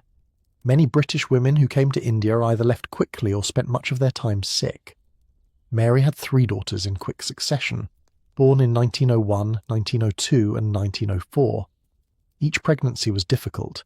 Each one took more out of her. She suffered from chronic health problems that the Indian climate only made worse. But she refused to leave. She refused to show weakness. She had a role to fulfill, and she was going to fulfill it. In 1904, Mary became pregnant again. This pregnancy was catastrophic from the start. She was already physically exhausted. The heat was unbearable, but she insisted on continuing her duties because George needed her. India needed her, and she couldn't bear to fail. In 1905, George's term as Viceroy ended. They returned to England. Mary was gravely ill by then, though she tried to hide it. She'd suffered permanent damage from her final pregnancy and years of pushing herself beyond her physical limits. On July 18th, 1906, Mary Lita Curzon died. She was 36 years old. 36. The same age when most people are just hitting their stride. She'd accomplished more in her short life than most people accomplish in 80 years, but she'd literally worked herself to death doing it. George was devastated. He wrote, "The greatest and truest lady I ever knew has passed away." He had a memorial built for her at the church in England where they'd worshipped. He never truly recovered from losing her. But here's what I want you to understand about Mary's legacy. She proved something that all the Consuelos and the crying brides couldn't. She proved that a dollar princess could be more than a transaction. That an American woman could not just survive in British aristocracy but excel. That intelligence and determination could overcome prejudice and skepticism. She was, without question, the most successful dollar princess in history. Not because she married the richest man or got the highest title, but because she used her position to accomplish something meaningful. No American woman before her had achieved what she achieved, and in the 118 years since her death, no American woman has come close to matching it. The British Empire has dissolved. The Raj has ended. India is independent, but Mary's legacy remains. The monuments she helped save still stand. Hospitals she founded continued operating for decades. The peacock dress still dazzles museum visitors, and somewhere in the British archives there are policy documents bearing her influence. Proof that a merchant's daughter from Chicago once helped govern an empire. But Mary's story, triumphant as it was still exceptional. For most dollar princesses, life in British aristocracy was a different experience entirely, because while Mary had George's respect and a shared purpose, most American heiresses discovered something shocking when they arrived at their new British homes. Their husbands and their husbands' families actively despised them. The culture clash between confident, modern American women and the cold, rigid world of British aristocracy. That's where our story goes next. And trust me, what happened when these two worlds collided was more dramatic than anyone could have predicted. Imagine this. You're a young American woman in 1895. You've grown up in a heated mansion in New York with electric lights, hot running water, and a telephone in the hallway. You've been educated by the finest tutors. You can discuss philosophy, speak 3 languages, and play Chopin on the piano. You're confident, outspoken, and accustomed to having your opinions heard. And then you arrive at your new husband's ancestral estate in England. The castle, and let's be clear, these were actual castles, is 400 years old. There's no central heating, no electricity, no running hot water. The bathrooms are medieval. The dining room is so far from the kitchen that food arrives cold, and your new mother-in-law looks at you like you're something unpleasant she stepped in. Welcome to British aristocracy. The culture shock that American heiresses experienced wasn't just about adjusting to a new country or learning new customs. It was like travelling backward in time 3 centuries while everyone around you insists this is perfectly normal, and you're the weird one for questioning it. Let me give you some real examples that sound too absurd to be true, but are meticulously documented in letters and memoirs these women left behind. Take the morning routine. In America, if you wanted a bath, you turned on a faucet. Hot water came out. Simple, right? In a British country estate in 1895, an American bride described the process in a letter to her mother, and I'm not exaggerating any of this. First, you ring a bell in your bedroom. A servant in the basement sees a mechanical indicator showing which room rang. That servant notifies another servant, who notifies the lady's maid. The lady's maid walks up 3 flights of stairs to your room. This takes about 10 minutes to ask what you need. You say you'd like a bath. The lady's maid goes back downstairs. She tells the kitchen staff, who begin heating water on the stove. This takes 45 minutes. Then multiple servants carry copper jugs of hot water up those 3 flights of stairs to your bathroom. It takes approximately 5 trips to fill a bathtub. The whole process, from ringing the bell to actually getting in the bath, about 2 hours. 2 hours for a bath. And if the water got cold while you were bathing, you couldn't just add more hot water. You had to ring the bell again, wait for the maid, explain the situation, and wait another hour for them to heat more water and carry it up. One American duchess wrote, "I have learned to bathe in water so cold I can see my breath. It is faster than waiting for the servants." Can you imagine? You're worth millions of dollars living in a palace, and you're taking ice-cold baths because the alternative is a 2-hour ordeal. Or consider the temperature. British aristocrats seemed to take perverse pride in how cold their homes were. They believed that warmth made you weak, that real breeding meant being comfortable in Arctic conditions. The typical British country house in winter was kept at about 50 degrees Fahrenheit. That's 10 degrees Celsius. You could see your breath indoors. American women, accustomed to central heating, were perpetually freezing. They'd show up to dinner wearing multiple layers, shawls, even gloves, and the British aristocrats would look at them with disdain, as if being cold was a moral failing that proved Americans were soft. Consuelo Vanderbilt wrote about Blenheim Palace. The cold was so intense that it caused me physical pain. My hands would turn blue at dinner, but my mother-in-law informed me that proper ladies do not complain about discomfort. She wore short sleeves to prove her superiority. The bathrooms deserve special mention. Most of these estates had been built centuries before indoor plumbing was invented. So when they finally did install bathrooms, they just stick them in wherever there was space. Often this meant converting a closet or small storage room far from the bedrooms. One American heiress described having to walk down a hallway, through a portrait gallery, down a different hallway, and through what used to be a chapel to reach the nearest bathroom from her bedroom, in the middle of the night, in the dark, with no electric lights. She wrote, "I genuinely considered just using a chamber pot like in medieval times. At least I wouldn't risk breaking my neck on ancient stone stairs at 3 a.m. And the food! British aristocratic cuisine in the 1890s was, how do I put this politely, aggressively bland. The upper classes viewed spices and flavour as vulgar continental affectations. Real British food was supposed to be simple. Boiled meat, boiled vegetables, everything boiled until it had the consistency of library paste. American women, accustomed to the diverse, flavourful cuisine of New York's finest restaurants, were horrified. One wrote home, "Last night's dinner consisted of grey meat. I believe it was lamb but cannot be certain. Grey potatoes and grey cabbage. Everything was grey. Everything tasted like sadness. When I asked for salt, my husband looked at me as though I'd requested cocaine." But here's what made all of this worse. The British aristocrats weren't just indifferent to these hardships. They were actively contemptuous of American complaints. See, from their perspective, this was a test. Could these American girls, with their new money and their modern conveniences, handle real aristocratic life?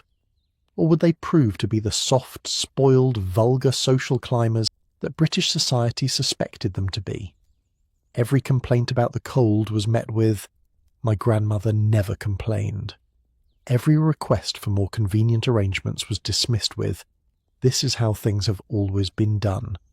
Every suggestion for improvement was treated as an insult to centuries of tradition.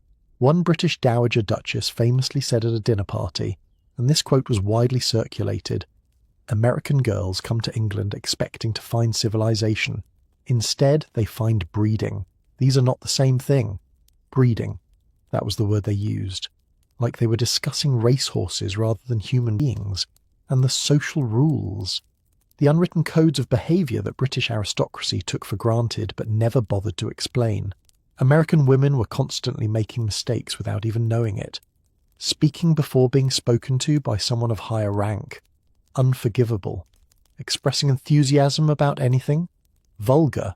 Smiling too much. Clearly American. Asking direct questions.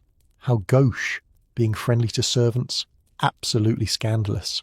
Maygole, the Duchess of Roxburgh, wrote in her diary, "I have been reprimanded for laughing too loudly, asking the butler a question directly, commenting on the weather with excessive optimism, and wearing a dress that was deemed too cheerful for an informal Tuesday luncheon. I have begun to understand that the primary goal of British aristocracy is to feel nothing and show less." The American confidence that these women brought with them, that self-assured, optimistic, democratic spirit, was seen as evidence of poor breeding. They were too direct, too friendly, too willing to speak their minds, too American. British aristocratic women, trained from birth to be decorative and silent, looked at their new American cousins-in-law with a mixture of horror and fascination. Here were women who actually had opinions and weren't afraid to voice them, who walked into a room like they owned it, who would debate politics with men at dinner parties. One British countess wrote to a friend, "The American Duchess who married into the family actually disagreed with His Grace at dinner last night. Out loud, in front of guests. I nearly fainted. Her husband looked as though he might die of shame. The divide wasn't just cultural, it was technological and philosophical. American heiresses had grown up in the Gilded Age, in a country that celebrated innovation and progress. They'd seen electric lights, ridden in automobiles, talked on telephones. They believed the future would be better than the past. British aristocrats lived in homes that hadn't changed in centuries and believed that was exactly how it should be. They were suspicious of new technology, dismissive of progress, and convinced that everything important had already been invented by their ancestors. When one American duchess suggested installing electric lights in the family castle, her mother-in-law responded, "Candlelight was sufficient for Queen Elizabeth. Are you suggesting you require more than a queen?" That's the level of resistance we're talking about. And here's what's fascinating. The British aristocrats were also kind of in awe of these American women, even if they'd never admit it. Because American heiresses had something the British ladies didn't: real education, real confidence, and real experience of the world. Most British aristocratic women had been educated just enough to be decorative. A bit of French, a bit of piano, how to arrange flowers and manage servants. They weren't supposed to be intellectual. Intelligence in a woman was considered unseemly. American girls, they'd had serious educations. Many had passed university entrance exams. They'd travelled internationally with their families. They'd been raised to think critically and express themselves clearly. So you'd get these bizarre situations where American duchesses would be discussing literature or politics with the men at dinner parties, holding their own in debates, demonstrating real knowledge, while the British ladies sat there in silent disapproval, simultaneously outraged and secretly impressed. The American physicality was jarring too. British aristocratic women moved in this very particular way, gliding, delicate, never hurrying, never making sudden gestures. They'd been trained to be graceful in the way that porcelain bowls are graceful, beautiful but breakable. American women walked like they had places to be. They moved with purpose. They had energy.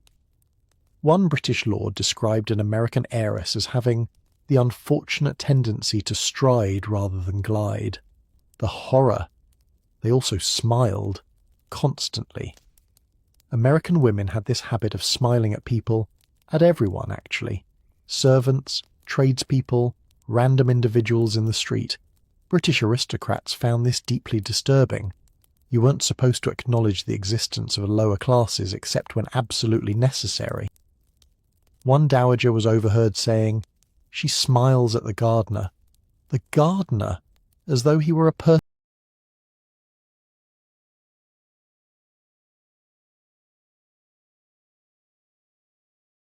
deserving of recognition. It's very American. And then there was the issue of conversation. American women were talkers.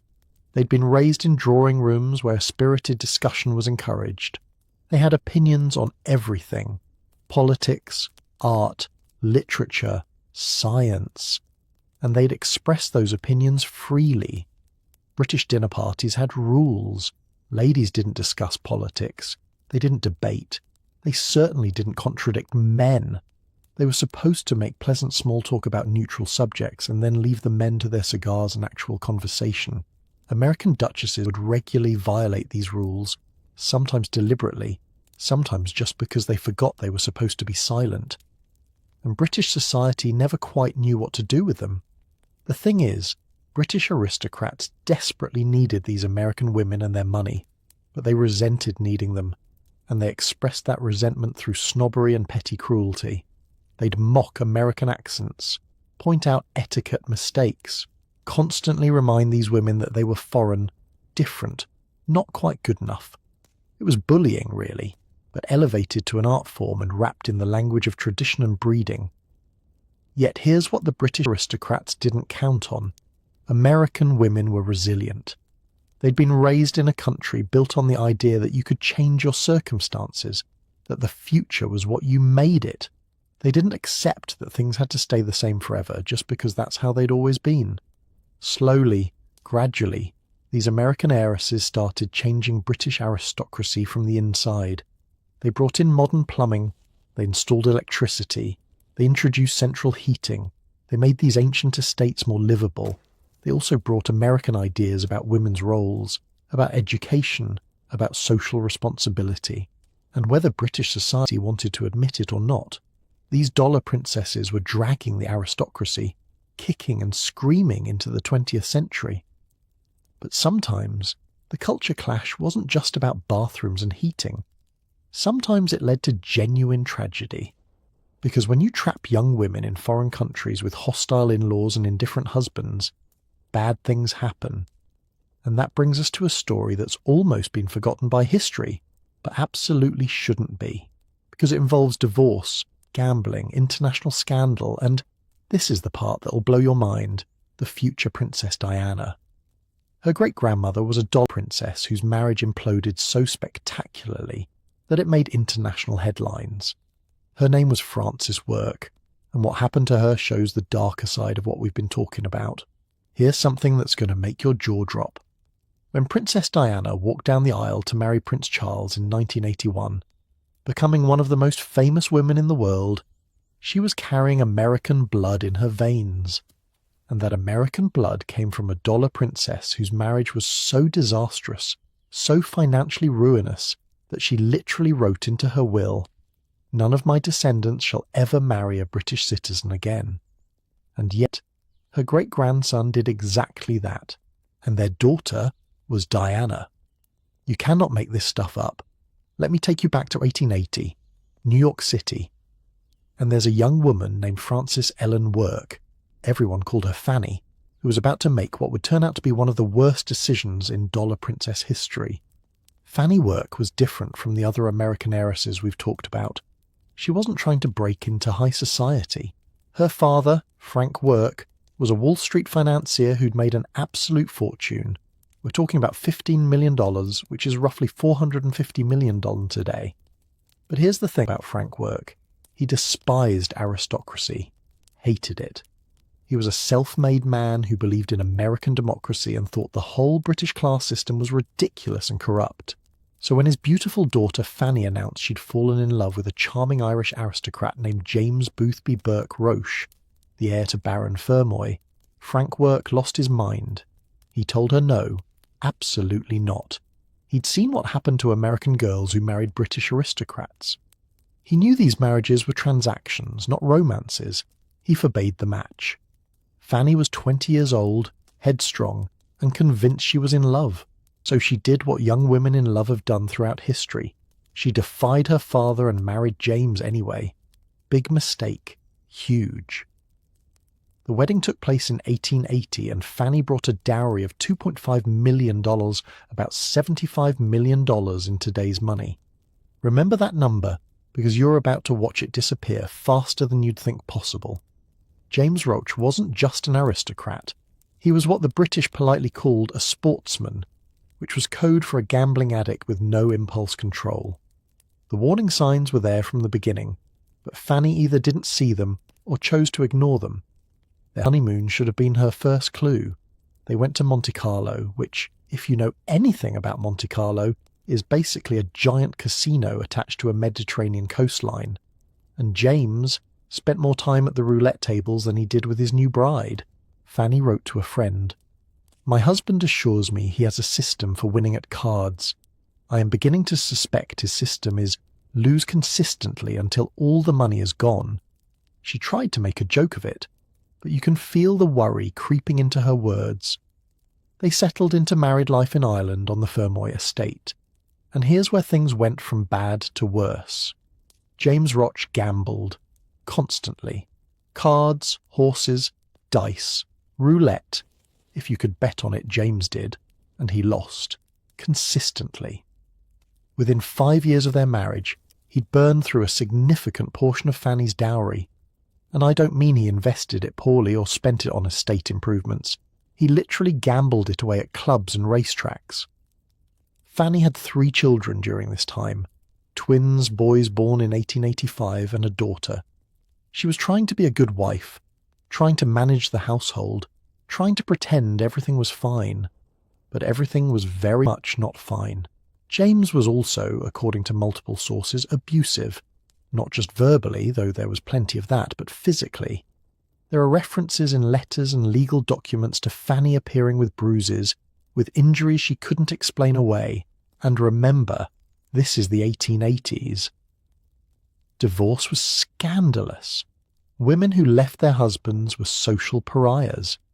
If you were married, you were supposed to stay married, no matter how bad things got. That was the rule. But Fanny Work was American, and Americans didn't accept that some situations were just unfixable. In 1891, Fanny did something almost unheard of for a woman of her class and era. She left. She packed up her 3 children, got on a ship, and sailed back to New York. She went home to her father, and Frank Work, the man who'd opposed the marriage from the beginning, said, "I told you so," and then immediately hired the best lawyers money could buy. The legal battle that followed was vicious. International custody disputes were rare in the 1890s, and this one made headlines on both sides of the Atlantic. James Roche wanted the children back in Ireland. Under British law, he had absolute rights to them. They were his property, essentially. But Fanny had taken them to America, where the courts were more sympathetic to mothers. The newspapers loved it. "American heiress flees British brute," the headlines screamed. "Gambler baron loses wife and fortune." Can you imagine being Fanny during this? 20 years old when she married, 31 when she fled, with 3 small children, fighting a legal battle across 2 continents, knowing that if she lost, she'd never see her kids again. The court cases dragged on for years. James Roche countersued. He claimed Fanny had abandoned him. He wanted her money, what was left of it, and he wanted his children back. Here's where it gets even more complicated. In 1920, James inherited his father's title and became the 3rd Baron Fermoy. By that point, he'd gambled away virtually everything. The estate was mortgaged, the family fortune was gone, and he was still fighting with his ex-wife over money and children decades after their separation. They never officially divorced according to British law. The process was too complicated and expensive. But they lived completely separate lives. Fanny stayed in America. She actually remarried twice more, both times to Americans. She was determined to leave her British mistake behind. But here's the part that really shows how deeply that marriage scarred her. When Frank Work died in 1911, he left a substantial fortune to Fanny and her children, and he put a clause in his will that was absolutely extraordinary. The clause stated that any of his descendants who married a British citizen would be immediately disinherited, cut off completely. No money, no inheritance, nothing. Think about that. Frank Work was so disgusted by what had happened to his daughter that he tried to prevent any future generations from making the same mistake. He essentially tried to ban his family from ever marrying British people. And get this, Fanny, when she wrote her own will, included the exact same clause. She'd been so traumatized by her marriage to James Roche that she wanted to protect her children and grandchildren from ever repeating her mistake. Can you imagine? A woman so damaged by her experience as a dollar princess that she legally forbade her descendants from marrying British citizens. But here's where this story connects to Princess Diana, and where it gets truly ironic. Because Fanny's twin sons, those boys she'd fought so hard to keep, grew up in America. One of them, Maurice Roche, eventually inherited his father's British title and became the 4th Baron Fermoy. And Maurice, despite his grandmother's will, despite the inheritance clause, despite everything, fell in love with a Scottish woman named Ruth Gill and married her in 1931. He lost his inheritance, every penny, but he didn't care. He wanted to live in Britain, claim his title, and marry the woman he loved. Maurice and Ruth had a daughter named Frances Ruth Burke Roche, named after her great-grandmother, the original Fanny Work. This younger Frances would eventually marry Edward John Spencer, Viscount Althorp. Still following the family tree, Frances and Edward had 4 children. The 3rd was a daughter born in 1961. They named her Diana, Diana Frances Spencer. The middle name honouring both her mother and her great-great-grandmother, the dollar princess who'd sworn no descendant of hers would ever marry into British aristocracy again. And Diana grew up to marry the Prince of Wales, the heir to the British throne. She became the most photographed woman in the world, and when she had her own children, William and Harry, Those boys carried American blood through the mother's line, all the way back to Fannie Work's Wall Street financier father. The irony is almost poetic, isn't it? Fannie Work escaped a disastrous British marriage and tried to protect her descendants from the same fate. She wrote it into her will. She gave up a fortune to enforce it. And yet, 4 generations later, her great-great-granddaughter married into the actual royal family. But here's what I find most fascinating about this. Fannie Work's DNA is now part of the British royal lineage.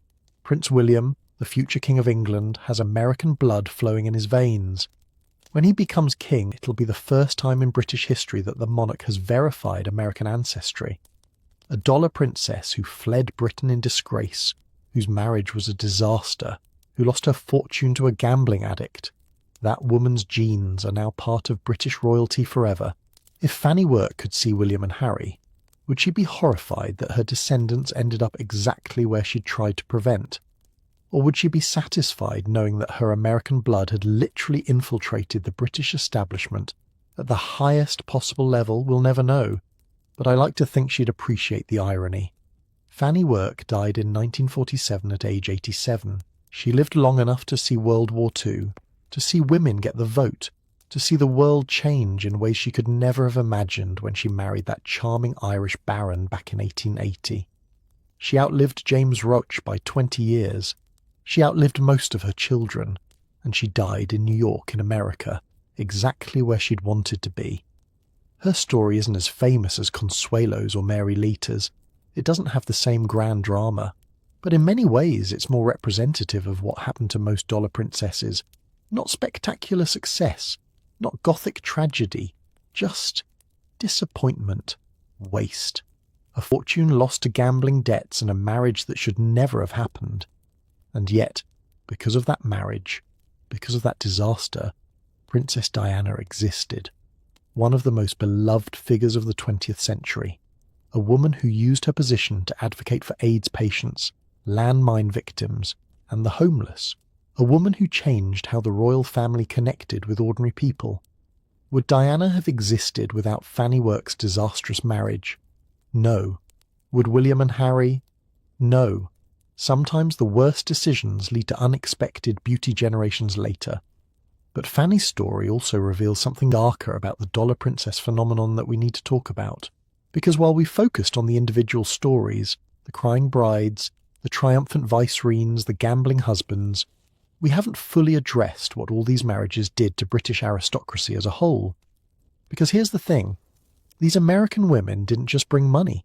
They brought ideas, they brought modernity, they brought a completely different way of thinking about class, about women's roles, about what life should look like.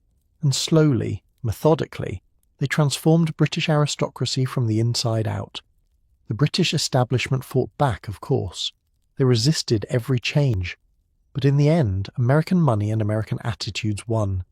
And the British aristocracy that emerged in the 20th century looked very different from the one that had existed before the dollar princesses arrived. That transformation, that slow revolution, that's what we need to explore next. There's a photograph from 1895 that perfectly captures what I'm about to tell you.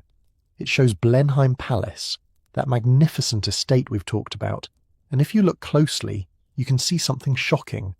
Parts of the roof are literally missing. Stone walls are crumbling. Windows are boarded up. This palace, home to the Churchill family for generations, was quite literally falling apart. Now, look at a photograph of that same palace from 1910, just 15 years later. The roof is restored. The stonework is pristine. The gardens are immaculate. Electric lights shine from the windows. It looks like something from a fairy tale. What changed? 2 words. Consuelo Vanderbilt. Her $2.5 million didn't just buy a title. It saved one of England's most important historical monuments from ruin. And Blenheim wasn't alone. Across Britain, American money was literally preventing the collapse of architectural heritage. Let me show you the scale of what we're talking about. Between 1870 and 1914, American heiresses brought enough money into Britain to save an estimated 250 major estates from bankruptcy. 250. These weren't just houses, these were centuries-old palaces, castles, and manor houses that represented British history, art, and architecture.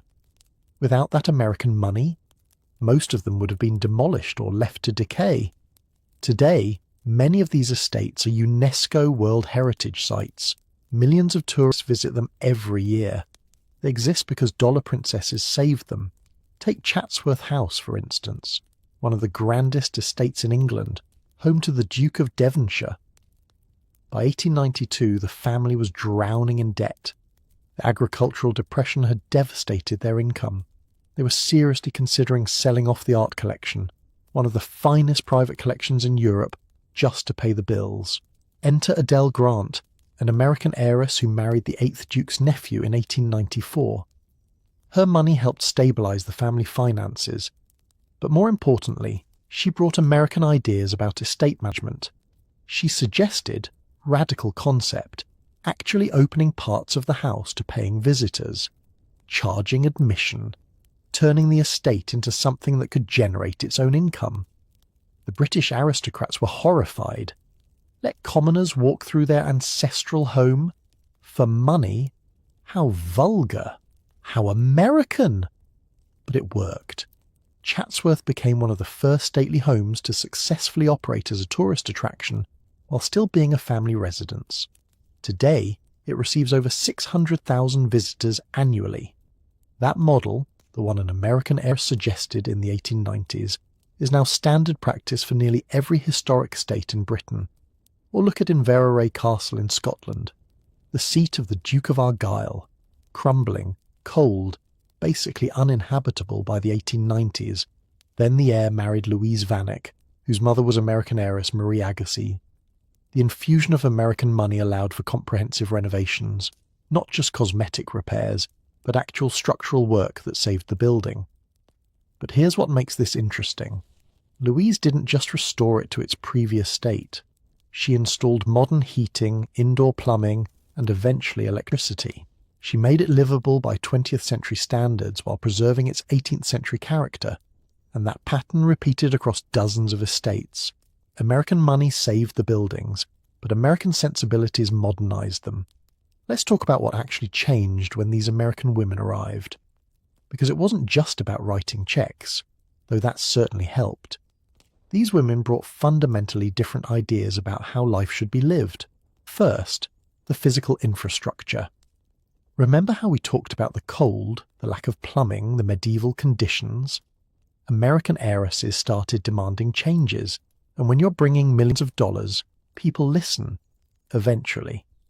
Central heating was almost unheard of in British country houses before 1890.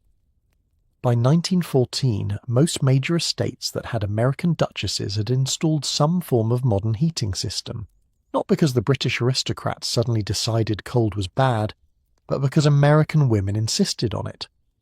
One duchess reportedly told her mother-in-law, "In America, we believe humans should be warmer than the furniture. I'm installing radiators whether you approve or not." And she did. Indoor plumbing followed the same pattern. Those elaborate bell pull systems and servants carrying hot water upstairs. American women found them absurd and wasteful. Why employ 6 servants to do what modern plumbing could accomplish?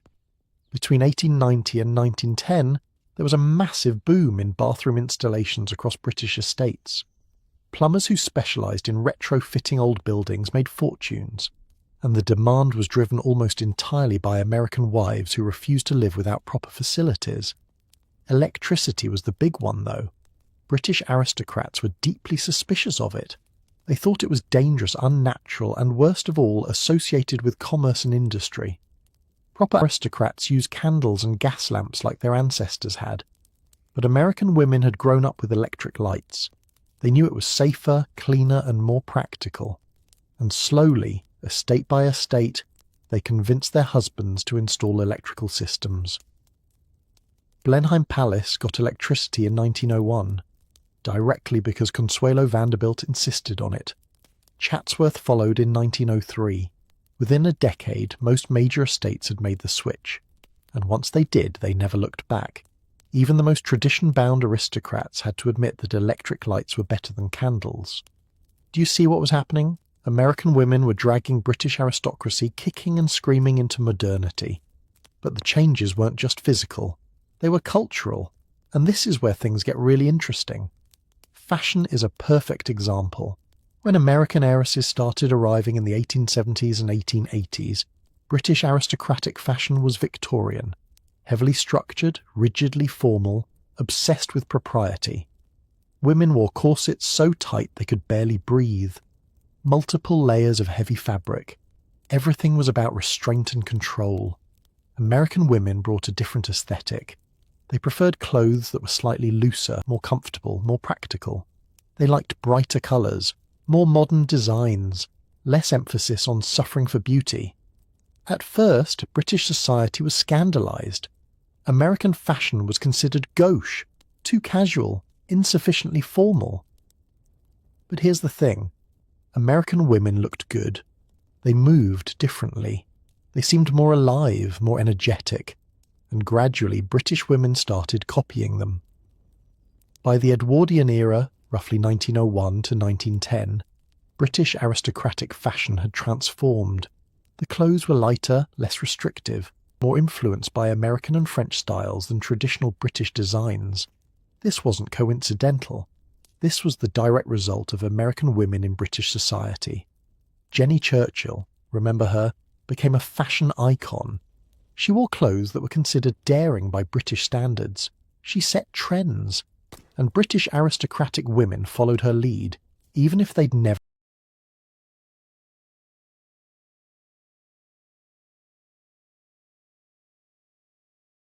admit they were copying an American. Social attitudes changed too, though more slowly. American women brought ideas about women's roles, about education, about social responsibility that challenged British aristocratic assumptions. Take philanthropy. British aristocrats gave to charity, sure, but in a very particular way. Patronage, noblesse oblige, giving from a position of superior detachment. American heiresses approached it differently.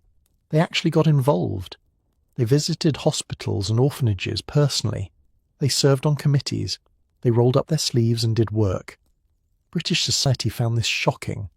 Ladies weren't supposed to actually work, even for charity. But American duchesses didn't care.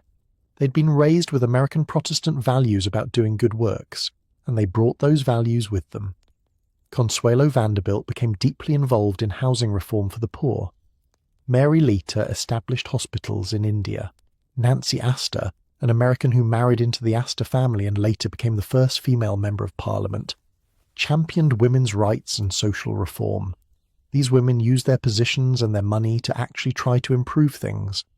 And while British aristocracy was initially contemptuous, eventually it became the new normal. By the 1920s, it was expected that aristocratic women would be involved in charitable work. That shift happened because American women modelled a different approach. Education for women was another area where American influence was huge.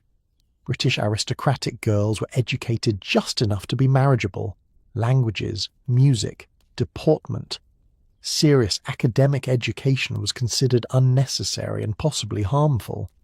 But American heiresses had often received excellent educations. Many had passed university entrance exams. They read extensively, discussed politics, engaged intellectually with the world, and they insisted their daughters receive similar educations. Slowly, British aristocratic families started taking their daughters' education more seriously. By 1910, it wasn't uncommon for upper-class British girls to receive real academic instruction. That change was driven largely by American mothers who demanded better for their children. Even leisure activities changed. American women played tennis, vigorously, competitively. They rode horses at full gallop, not just gentle trots. They swam. They engaged in physical activity in ways that British aristocratic ladies found somewhat vulgar. But within a generation, those activities became normal. British aristocratic women started playing sports, exercising, being more physically active. The old Victorian model of delicate, sedentary femininity gave way to something more robust and American. Here's a statistic that tells you everything. In 1870, there were essentially 0 tennis courts at British country estates. By 1914, nearly every major estate had at least one, and many had several. Why? Because American women wanted to play tennis. The cumulative effect of all these changes, the modernization of infrastructure, the evolution of fashion, the shift in social attitudes, was that British aristocracy in 1914 looked fundamentally different from British aristocracy in 1870. One historian described it perfectly. The American heiresses were like a software update that the British aristocracy didn't know it needed. There was resistance to the installation, complaints about the changes, nostalgia for the old system. But once it was complete, everyone had to admit the new version worked better. And here's the irony. The British aristocrats who'd been most opposed to these marriages, who'd complained about American vulgarity and new money, ended up depending on both the cash and the cultural changes American women brought. The aristocracy survived in part because American heiresses modernized it enough to remain relevant in the 20th century. Without dollar princesses, British aristocracy might have collapsed entirely under the weight of its debts and its refusal to change. Instead, it adapted. Reluctantly, resentfully, but ultimately successfully. But here's what we haven't fully addressed yet. For all the estates saved and the cultural changes implemented, what about the women themselves? What about their happiness, their marriages, their actual lives? Because you can modernize a castle and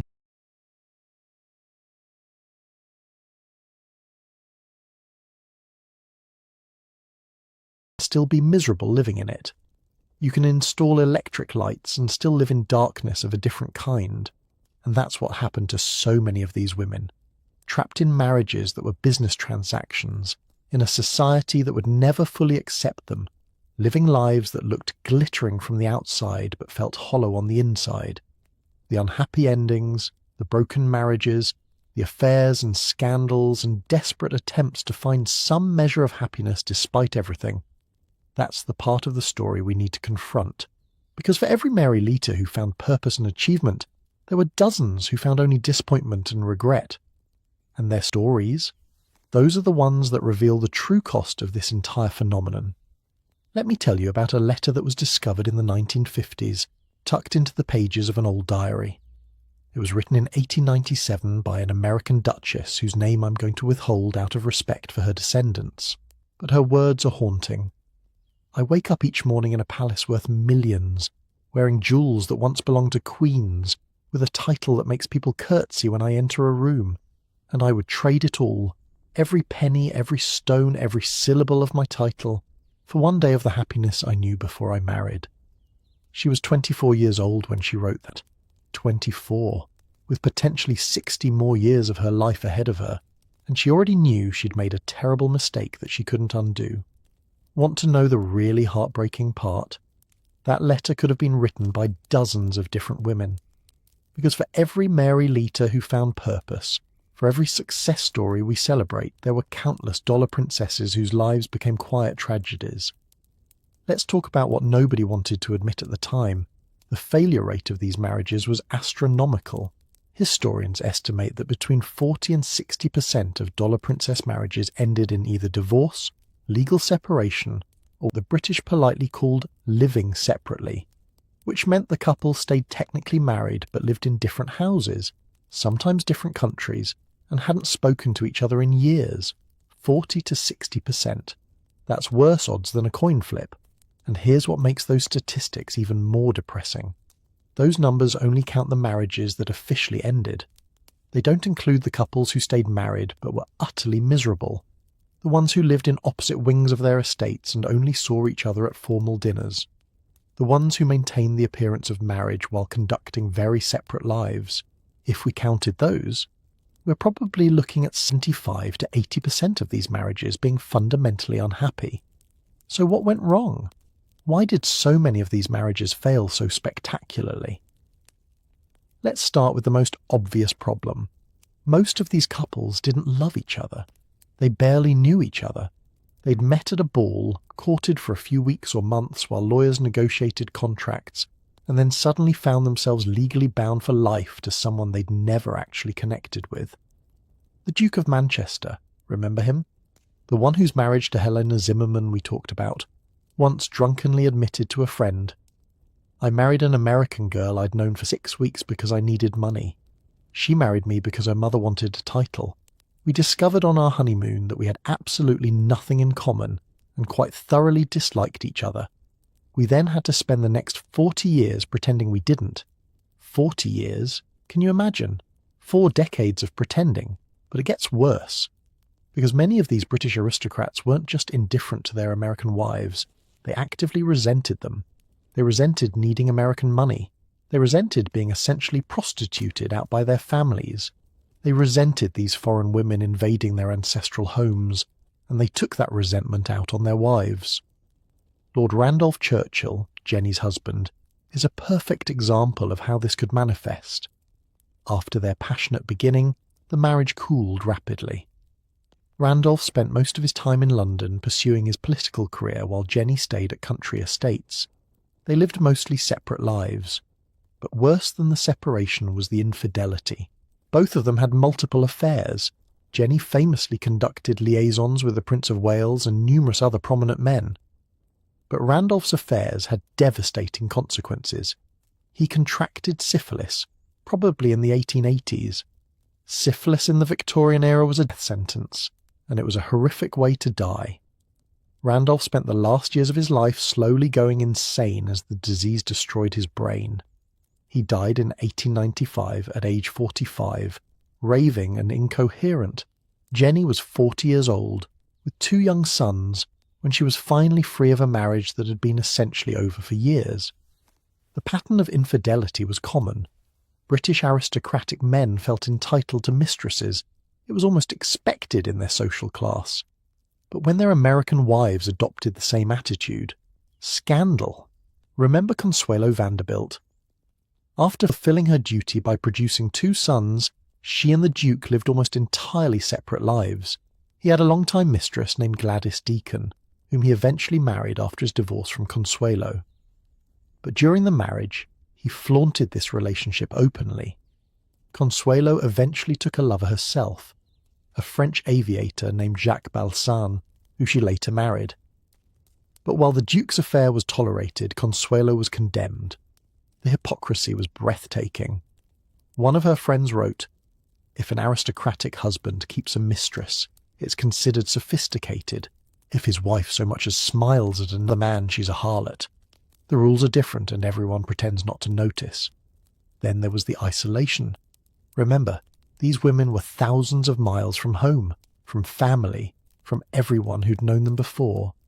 They were in a foreign country where people spoke with different accents, followed different customs, and frequently viewed them with suspicion or contempt.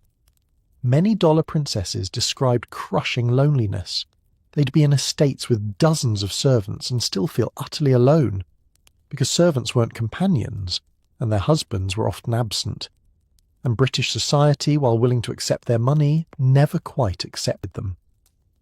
Elizabeth Drexel, who married a British aristocrat in 1899, wrote in her diary, "I have not had a real conversation, a true, honest exchange of thoughts and feelings, in 6 months. I am surrounded by people all day, and I have never felt more alone in my life." 6 months. Imagine going 6 months without a genuine human connection. The pressure to produce an heir added another layer of anguish, because that's what these marriages were ultimately about, securing the family line. The American money would save the estate, but there had to be a son to inherit it. Daughters didn't count. Under British law, most titles and estates passed through the male line only. So if a dollar princess had 3 daughters and no sons, she was considered a failure. The pressure was immense, and if she couldn't have children at all, that was grounds for divorce or annulment. One American heiress, I won't name her because the situation is too painful, suffered through 7 miscarriages in 9 years, desperately trying to produce the son her husband's family demanded. When she finally gave birth to a daughter, her mother-in-law reportedly said to her face, "What use are you now?" What use are you now? to a woman who'd nearly died 7 times trying to fulfill her obligation. The mental health toll was severe. Remember, this was an era before anyone understood or talked about depression, anxiety, or trauma. If you were struggling mentally, you were considered weak or hysterical. Women were sent to rest cures or simply told to pull themselves together. But the letters and diaries that survive show just how many of these women were suffering. References to nervous conditions, to melancholy, to not being able to get out of bed for days. These were women experiencing what we'd now recognise as clinical depression, and they had no support, no treatment, no acknowledgement that their suffering was real.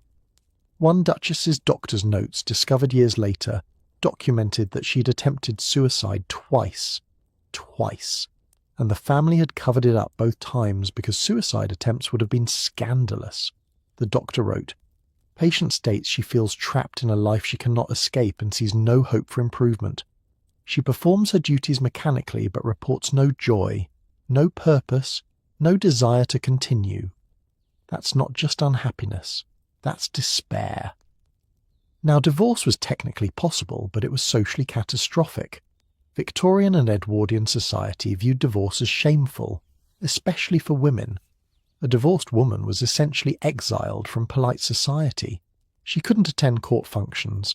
She'd lose access to her social circle. Even her own family might disown her, and the legal process was brutal. British divorce law in the 1890s required proof of adultery, plus either desertion, cruelty, or bigamy. Just adultery alone wasn't enough. You needed additional grounds, and the proceedings were public, humiliating affairs where the most intimate details of your marriage would be aired in court and reported in newspapers. That's why so many unhappy couples just stayed married. It was easier to be miserable than to face the scandal of divorce. But some women were desperate enough to try, and when they did, the results were often spectacular disasters that made headlines on both sides of the Atlantic. The divorce between Alice Thor and the Earl of Yarmouth in 1903 was particularly scandalous. Alice was an American heiress whose family had serious money. Her father was worth over $40 million. The Earl was broke and needed her fortune. The marriage lasted less than 3 years before Alice filed for divorce, claiming cruelty and adultery. The Earl countersued, claiming she'd been unfaithful. The trial became a sensation. Newspapers printed every sordid detail: affairs, violent arguments, allegations of abuse, financial disputes. Alice's testimony was damning. She described how the Earl had only married her for money, how he'd told her on their honeymoon that he found her common and American, how he'd demanded more money from her family constantly, how he'd threatened her when she refused. The Earl's defence was essentially, "She's American. What did you expect?" Alice won her divorce, but she was socially ruined in Britain. She had to return to America, where even American society looked at her with suspicion. Divorced women were damaged goods, regardless of the circumstances. And here's the thing that really gets me. Alice was one of the lucky ones. At least she got out. At least she escaped. So many women couldn't or wouldn't, and they spent decades in marriages that made them miserable. There's a photograph I've seen from around 1910. I wish I could show it to you. It's of a group of dollar princesses at some social function, all dressed in their finest, wearing their tiaras and jewels, smiling for the camera. But if you look closely at their eyes, really look, you can see it. The hollowness, the exhaustion, the performance of happiness covering something much darker. One historian who studied these women extensively said something that stuck with me. We look at photographs of these dollar princesses in their palaces and their ball gowns, and we think they lived fairy tales. But fairy tales end at the wedding. These women had to live the ever after, and for many of them, it wasn't happy. Right? So, when we tally up the costs of the dollar princess phenomenon, the $4 billion transferred, the estates saved, the cultural changes implemented, we also need to count the human cost, the broken women, the ruined lives, the years of unhappiness traded for social position, the young girls who cried through their weddings and never stopped crying. They just learned to do it quietly. That's the price nobody talks about. That's the cost that never appeared on any balance sheet. But, and this is important, Not every story ended in tears. We focused on the failures because they were numerous and they were tragic. But there were women who found ways to transcend their circumstances. Women who took their positions and their resources and created lives of meaning and purpose despite everything working against them.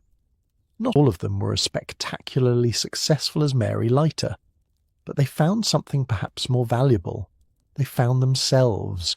They discovered that even in impossible situations, even in gilded cages, they could choose who they wanted to be.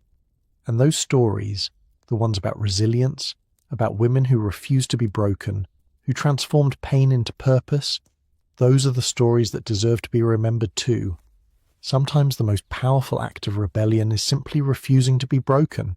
That's what I keep thinking about when I look at the stories of certain dollar princesses who turn their impossible situations into something extraordinary.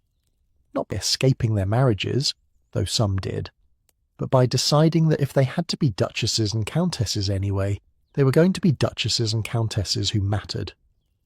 Let me introduce you to a woman whose story deserves to be as famous as any queen's, but somehow isn't. Her name was Nancy Langhorne, and she became Viscountess Astor.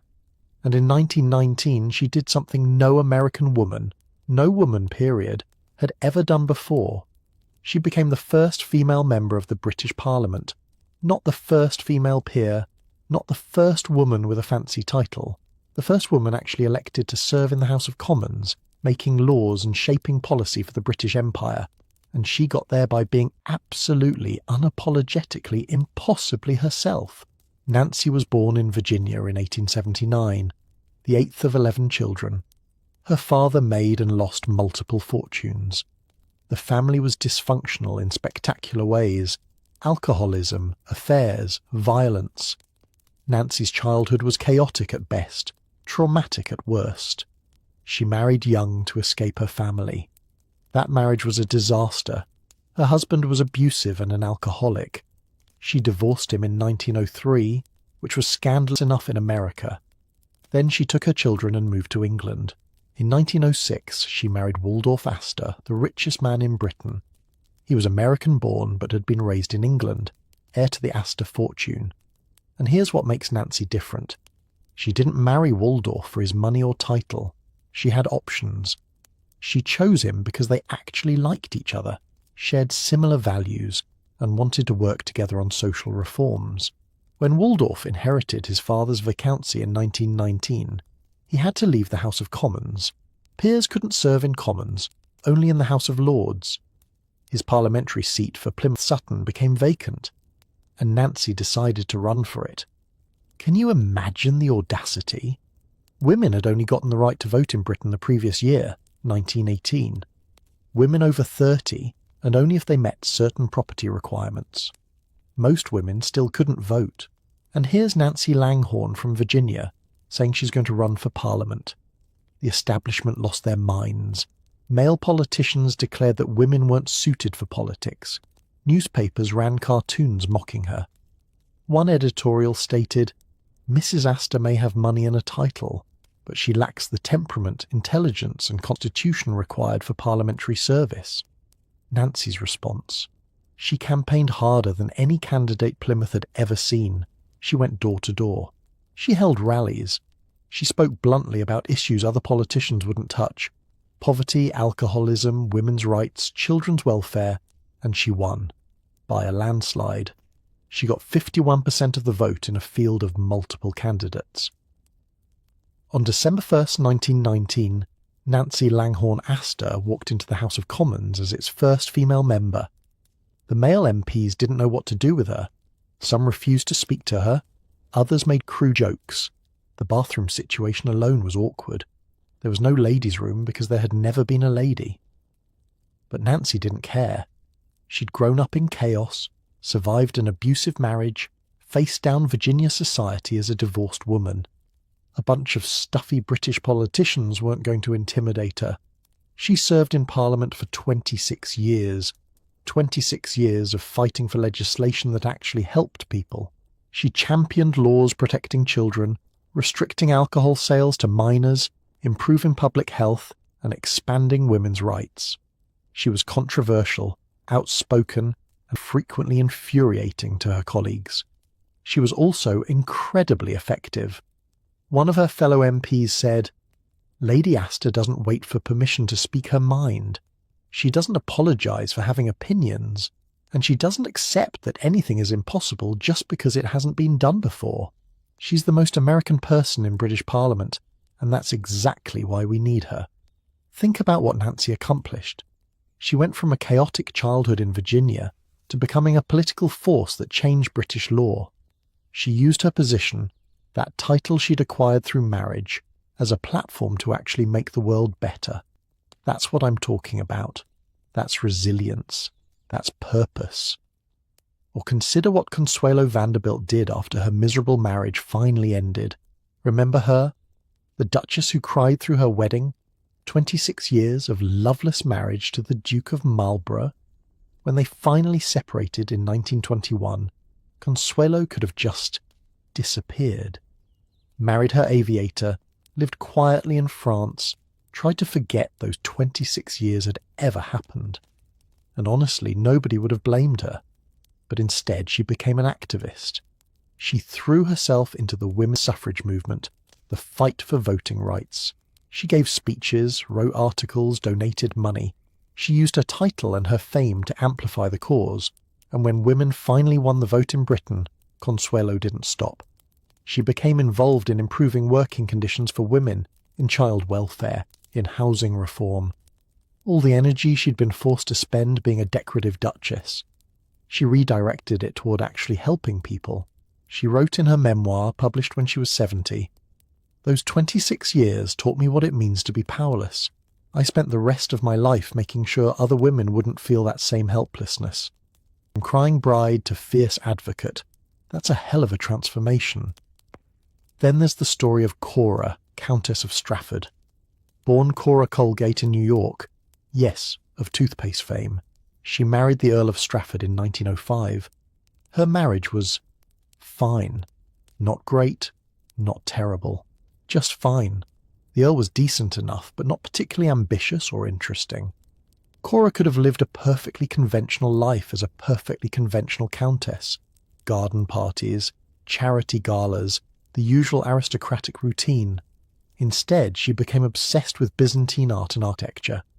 I know that sounds random, but stay with me because this gets fascinating. Cora taught herself ancient Greek and Latin so she could read original Byzantine texts. She travelled extensively through Greece, Turkey, and the Middle East, studying ruins and monasteries.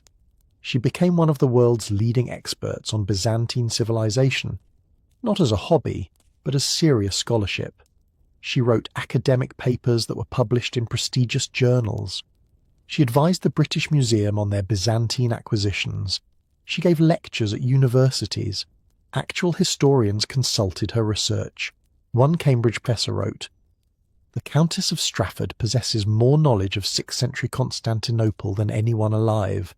It is somewhat awkward that she's a woman with no formal degree, but her scholarship is undeniable. Somewhat awkward. Even when you became an expert, even when you contributed genuine knowledge to the world, they still viewed you as an oddity because you were a woman." But Cora didn't care. She'd found something that gave her life meaning beyond her title. She'd created an identity that had nothing to do with being a dollar princess and everything to do with being a scholar. She lived to be 96 years old, and when she died in 1967, her obituary in the Times spent more space discussing her Byzantine scholarship than her aristocratic connections. She'd succeeded in becoming known for her mind rather than her money. What about Vita Sackville-West? Okay, she wasn't technically a dollar princess, she was British-born, but her mother was a Spanish dancer who'd married into aristocracy, so she understood what it meant to be an outsider in that world. Vita became one of the most important writers of her generation. She wrote novels, poetry, and gardening columns. She had a famous affair with Virginia Woolf, who based the novel Orlando on Vita. She created the gardens at Sissinghurst Castle, which are now some of the most visited gardens in England. She refused to be defined by her title or her marriage. She lived openly as a bisexual woman in an era when that could destroy you. She wrote what she wanted, loved whom she wanted, and created spaces of beauty that outlasted her. When asked once about the expectations placed on aristocratic women, Vita said, "They expect us to be decorative and silent. I choose to be neither. If that makes me unsuitable for society, then society is unsuitable for me." Can you imagine having that kind of confidence, that clarity about who you were and what you wanted? These women, Nancy, Consuelo, Cora, Vita, and dozens of others, they all had one thing in common. They refused to let their circumstances define them. They'd been sold or married or pushed into roles they didn't choose. But once they had those roles, they decided what those roles would mean. Being a duchess didn't have to mean just hosting parties and producing heirs. It could mean serving in Parliament. It could mean fighting for women's rights. It could mean becoming a scholar. It could mean creating art and beauty and knowledge. They transformed the limitations of their positions into opportunities. They took the resources that came with being aristocrats, the money, the platform, the access, and used them to accomplish things that mattered. Not all of them succeeded spectacularly. Not all of them changed the world. But they all found ways to live with dignity and purpose despite everything working against them. And here's what I find most inspiring. Many of these women helped each other. They formed networks, supported each other's causes, amplified each other's voices. When Nancy ran for Parliament, multiple dollar princesses campaigned for her. When Consuelo fought for women's suffrage, she was joined by other American-born duchesses who understood what it meant to be underestimated.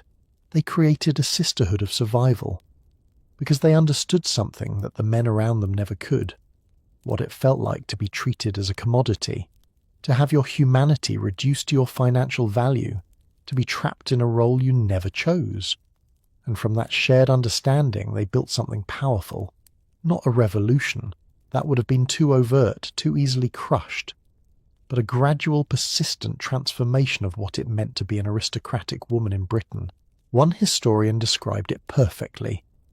The dollar princesses didn't storm the castle. They were already inside, so they redecorated. They changed expectations. They expanded possibilities. They proved that women could be political, intellectual, creative, powerful, and still be ladies. Or more accurately, they proved that the definition of lady needed to expand to include all those things. By 1920, British aristocratic women had more freedom, more options, more agency than they'd had in 1870. Not because British society suddenly became enlightened, but because American women had spent 50 years pushing boundaries and refusing to accept that things had to stay the same forever. That's the legacy that doesn't get enough attention. Yes, dollar princesses saved estates and brought money, but more importantly, they brought the radical American idea that you could reinvent yourself, that your circumstances didn't have to determine your destiny, that the future could be different from the past. And that idea, that fundamentally optimistic American belief in the possibility of change, that transformed British aristocracy more than any amount of money ever could. But all transformations must end. All eras eventually close, and by 1914, the world was about to change in ways that nobody could have predicted. A war was coming that would shatter the old order completely, and when the smoke cleared, the age of the dollar princess would be over. The question is, why? What killed this phenomenon that had dominated transatlantic society for 40 years? What finally ended the era of American heiresses buying British titles? Because the answer isn't what you might expect. June 28th, 1914. Sarajevo. An assassin's bullet kills Archduke Franz Ferdinand of Austria. Within weeks, Europe is at war. The Great War, the war to end all wars, World War I. And when the guns finally fell silent 4 years later, the world those dollar princesses had married into no longer existed. Everything changed. And I mean everything. Let me paint you a picture of what British aristocracy looked like in 1914 versus 1918, because the contrast is staggering. In 1914, the British aristocracy still functioned essentially as it had for centuries. Titles meant automatic social superiority. Owning land meant power. Birth determined destiny. The class system was rigid, accepted, seemingly eternal. Then the war came, and it destroyed that world so thoroughly that it could never be rebuilt.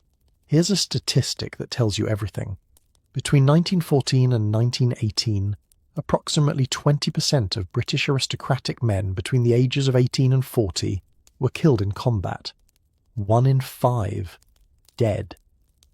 These weren't just soldiers, these were heirs, future dukes and earls and viscounts, the men who were supposed to inherit estates and titles and carry on family lines. Gone, blown apart in trenches, gassed in no man's land, shot down over France. Entire family lines ended. Estates passed to distant cousins who'd never expected to inherit. Some titles became extinct because there were no male heirs left alive. The Duke of Westminster lost his heir at the Battle of Loos in 1915. The Earl of Plymouth lost his son and heir in 1916. The Earl of Feversham's son was killed in 1916. Lord Lansdowne lost his heir in 1914, just months into the war. On and on and on. And these weren't distant battlefield deaths that families could romanticize. These were brutal industrial-scale slaughter. Boys, because many of them were barely 20 years old, dying in mud and blood and gas, thousands at a time. One mother, a duchess who'd been born in America, wrote, "I sent my son to France in 1915. A year later they sent me a box containing his medals, his watch, and a letter saying his body could not be recovered. The artillery barrage had been too intense. There was nothing left to bury. What do you do with that? How do you process that your child has been literally blown to atoms? How do you maintain the fiction that aristocracy is divinely ordained, that breeding and bloodlines are supremely important when the trenches are full of aristocratic corpses? The answer is, you can't. The war broke the mystique of aristocracy. It proved that a duke's son died just as easily as a farmer's son, that titles couldn't stop bullets, that all the breeding and heritage and ancient bloodlines meant absolutely nothing when you were standing in a trench waiting to go over the top. And the ones who survived? They came back changed, traumatized, unable to return to the old ways. One earl who served as an officer in France said, "I commanded men who were braver than I'll ever be, men who died for their country without hesitation. They were coal miners and factory workers and farmers' sons.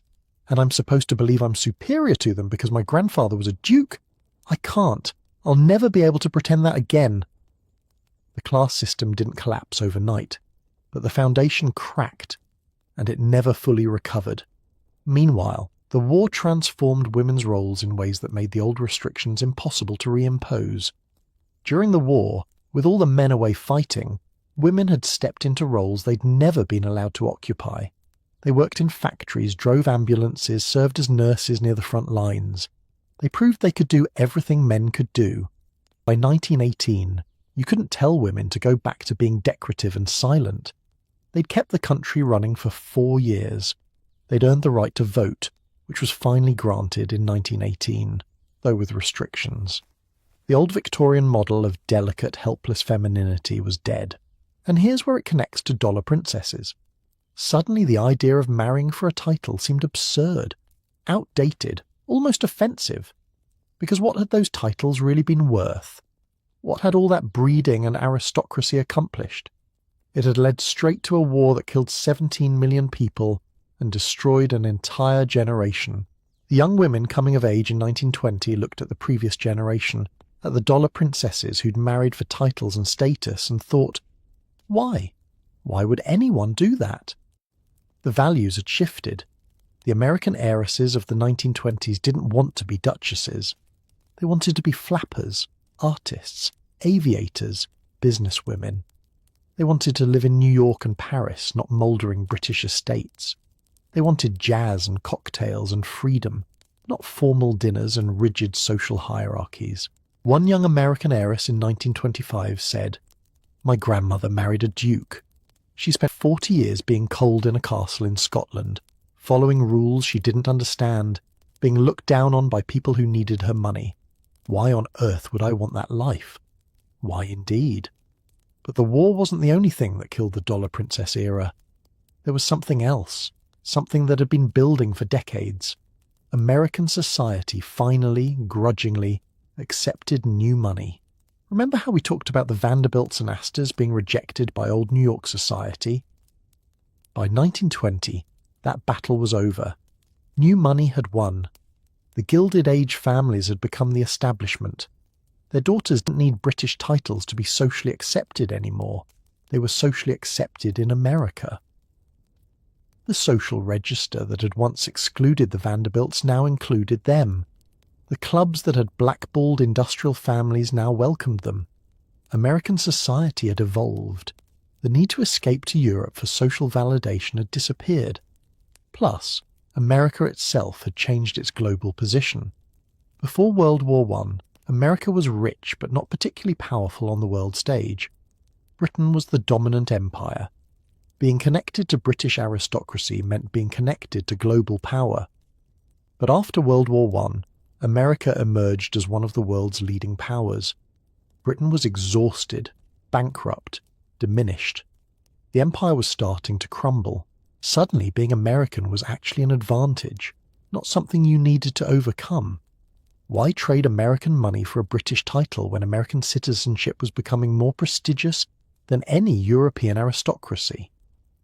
The economic dynamics had shifted too. The American fortunes of the 1920s were even larger than those of the Gilded Age.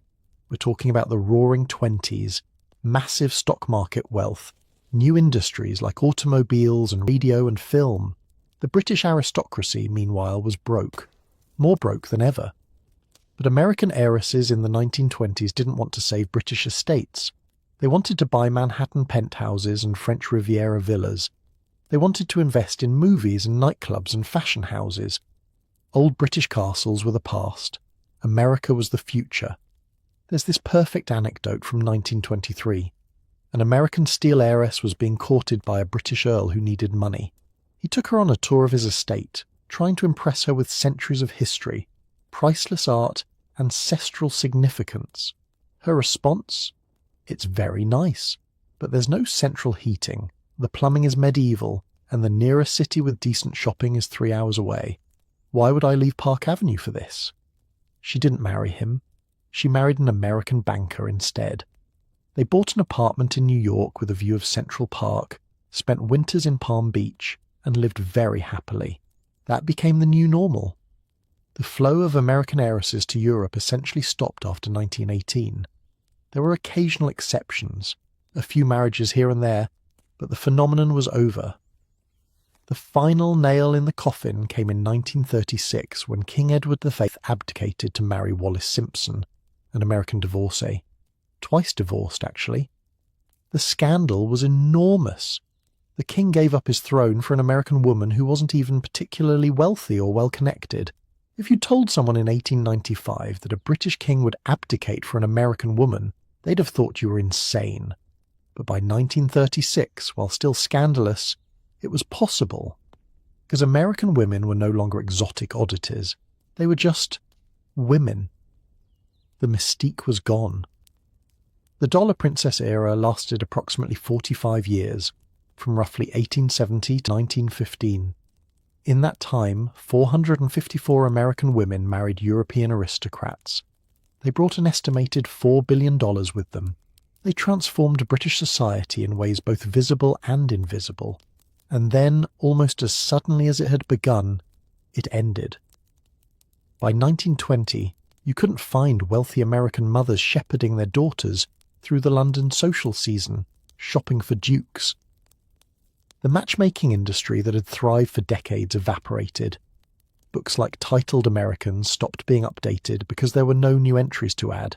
The estates that American money had saved in the 1890s were being sold off in the 1920s and 1930s. Many became schools, hotels, or were demolished entirely. The aristocracy that had been rescued by dollar princesses continued to decline anyway, just more slowly. It's almost poetic in a way. American money bought British aristocracy an extra 50 years. It delayed the inevitable, but it couldn't stop it. The old order was dying, and no amount of American dollars could preserve it forever. One historian put it perfectly. The dollar princesses were a symptom of aristocracy's decline, not a cure.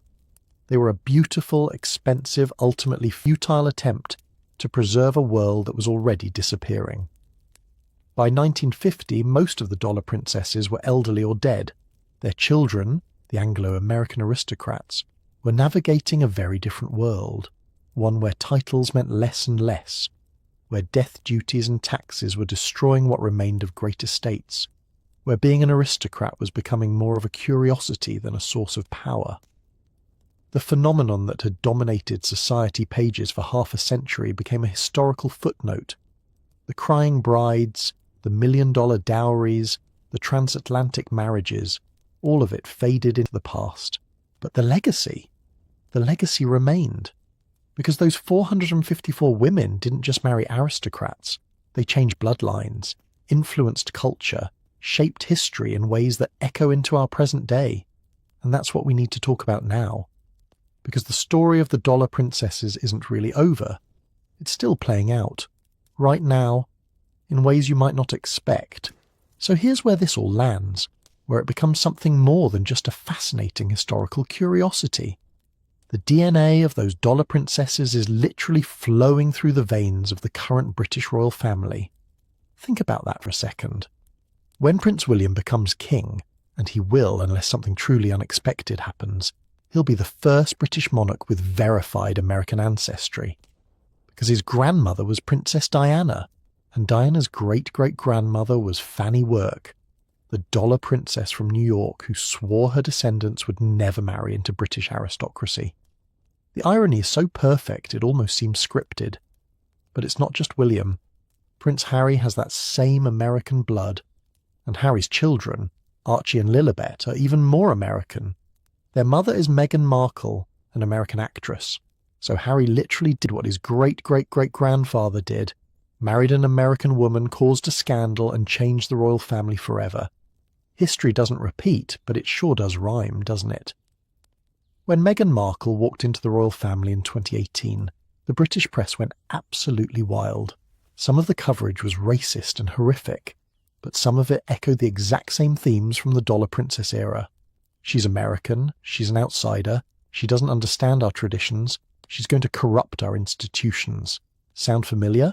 That's almost word for word what was said about Jenny Jerome in 1874, and Consuelo Vanderbilt in 1895, and every other American woman who dared to marry into British aristocracy. The difference is that in 2018, there was pushback. People said, wait, why are we treating her like this? Why do we care that she's American? This is exactly the kind of snobbery we're supposed to have moved past. And that shift in attitude? That's partly thanks to the dollar princesses who came before. They normalised the idea of American women in British aristocracy. They proved that outsiders could not just survive but excel in that world. They made it possible for someone like Meghan to even be accepted as a possibility. Would the royal family have allowed Harry to marry an American actress in 1890? Absolutely not. In 1918, still no. In 1950, probably not. But by 2018, while still controversial, it was possible. That's progress. That's the long arc of change that the dollar princesses helped bend. But the legacy goes beyond bloodlines and royal marriages. The dollar princesses changed the conversation about what women could be, what they could achieve, how they could use power and position. Nancy Astor becoming the first female MP. That opened doors for every woman who came after her. Today, Britain has had 3 female prime ministers. The House of Commons is nearly 35% women. That would have been unthinkable in 1900. But Nancy proved it was possible. She kicked the door open. The idea that aristocratic women could be intellectuals, activists, artists, leaders, that they weren't just decorative objects. That shift happened partly because American women refused to accept the limitations that British society tried to impose on them. And you can trace that influence through generations. The dollar princesses' daughters and granddaughters grew up seeing their mothers as strong, capable, often more educated and worldly than their British counterparts. Those daughters internalized different expectations about what women could do. But let me bring this back to something more personal, more universal. Because this story isn't just about aristocracy and historical curiosities. It's about fundamental questions that are still relevant today. What do you do when you find yourself in a situation you didn't choose? When you're trapped by expectations, by other people's decisions, by circumstances beyond your control? The Dollar Princesses give us multiple answers to that question. Some of them broke, some of them escaped, some of them endured, and some of them transcended. They took their impossible situations and created meaning anyway. Consuelo Vanderbilt was forced into a marriage she didn't want. She spent 26 years being miserable, but then she got out and she spent the rest of her life fighting for women's rights. She transformed her pain into purpose.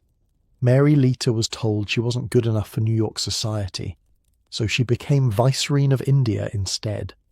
More powerful than any of the women who'd rejected her could ever dream of being. Jenny Churchill was looked down on as the daughter of a scandalous speculator with questionable ancestry. She responded by becoming one of the most influential women in Britain and raising a son who would save Western civilization. What's the lesson there? That circumstances don't determine destiny. That you can't always control what happens to you, but you can control who you become in response. And here's the thing about arranged marriages specifically, because that's really what most of these were. We look back now and think, how barbaric, how cruel, forcing young women to marry for money and status. And we're right, it was barbaric, it was cruel. But arranged marriages still happen today. Not usually in America or Britain, but in many parts of the world, young people, especially young women, are still pressured or forced into marriages they don't want for economic or social reasons. The Dollar Princess story reminds us that this isn't ancient history. This is ongoing, and the lessons about resilience, about finding agency in impossible situations, about refusing to let circumstances define you, those lessons are still relevant. What about the question of money versus happiness? Because that's at the core of this whole phenomenon. These families chose money and status over their daughter's happiness. They traded human beings for social advancement. And in 2024, we still struggle with versions of that question. How much do we sacrifice for financial security? How much do we compromise ourselves for career advancement? When do we prioritize love and fulfillment over practical concerns? The Dollar Princesses lived out an extreme version of that dilemma, and their experiences, the ones who were miserable in their golden cages, the ones who found happiness despite everything, offer us insights. Money doesn't buy happiness. That sounds like a cliché, but it's true. Consuelo Vanderbilt had millions and was miserable. Mary Lita had relatively less, but found profound purpose. The difference wasn't the bank account. It was meaning, connection, autonomy. Here's what I think the Dollar Princess story ultimately teaches us. First, freedom matters more than status.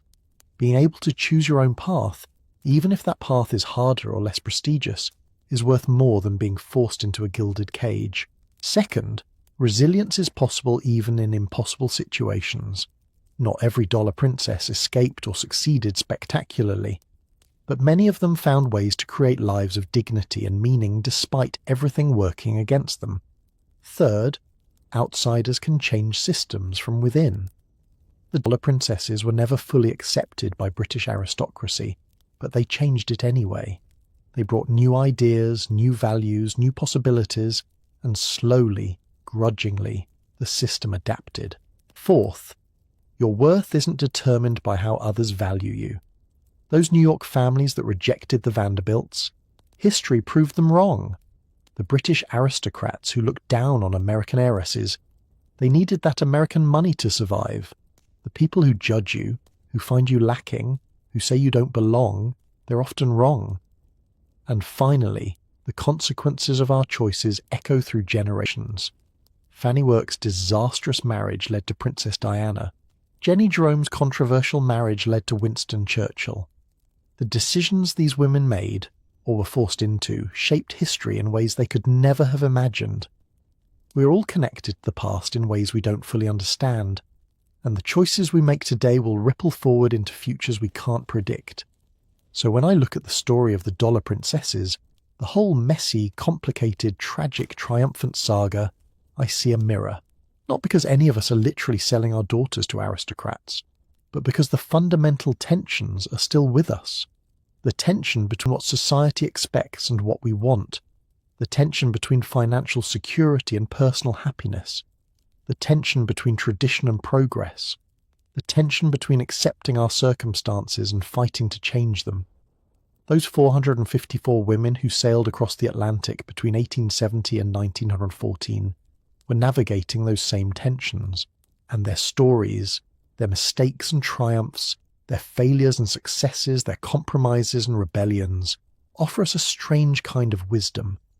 They remind us that humans are resilient, that even in the worst circumstances we can find ways to assert our humanity, that systems that seem permanent and unchangeable can actually be transformed, that outsiders often see more clearly than insiders, that the definitions of success and happiness are ours to write, and perhaps most importantly, they remind us that love, real love, chosen love, mutual love, matters more than any title, any estate, any amount of money. Consuelo Vanderbilt finally found happiness with Jacques Balsan after escaping her first marriage. Mary Leiter loved George Curzon genuinely, and they built something meaningful together. The women who married for love, even when it meant less money or lower status, generally ended up happier than those who married for strategic reasons. That lesson has always been true, but every generation has to learn it again. So here we are, over a century after the Dollar Princess era ended. The estates they saved are now tourist attractions. The titles they bought are held by descendants who work regular jobs and pay regular taxes. The British aristocracy they married into is a shadow of what it once was. But the women themselves, their stories, their struggles, their achievements, those remain. Not as cautionary tales, though there are cautions in them, not as romantic fantasies, though there are elements of romance, but as fully human stories about complicated, flawed, often extraordinary women who found themselves in impossible situations and had to figure out how to live anyway. Some of them succeeded, some of them failed, most of them did both, in different measures, at different times, just like us. And maybe that's the point. Maybe the reason we're still talking about dollar princesses over a century later isn't because they were so different from us, but because they were so similar. They faced versions of the same questions we face. And watching how they answered those questions, the mistakes they made, the wisdom they gained, the lives they built or failed to build, helps us think about our own answers. So the next time you see a photo of Prince William or Prince Harry, remember, there's American blood in those royal veins, department store money, Wall Street speculation, self-made fortunes, all the things that British aristocracy once found so vulgar. And the next time you face a choice between what you want and what's expected of you, between security and happiness, between tradition and change, remember those 454 women who sailed across an ocean to marry into a world that didn't want them, and somehow changed it anyway. Their story isn't over. It lives in their descendants, in the institutions they transformed, in the examples they set, in the questions they force us to ask. What would you sacrifice for security? What price would you pay for status? What would you do if you found yourself trapped in a life you never chose? The Dollar Princesses answered those questions in 454 different ways, and their answers, triumphant, tragic, and everything in between,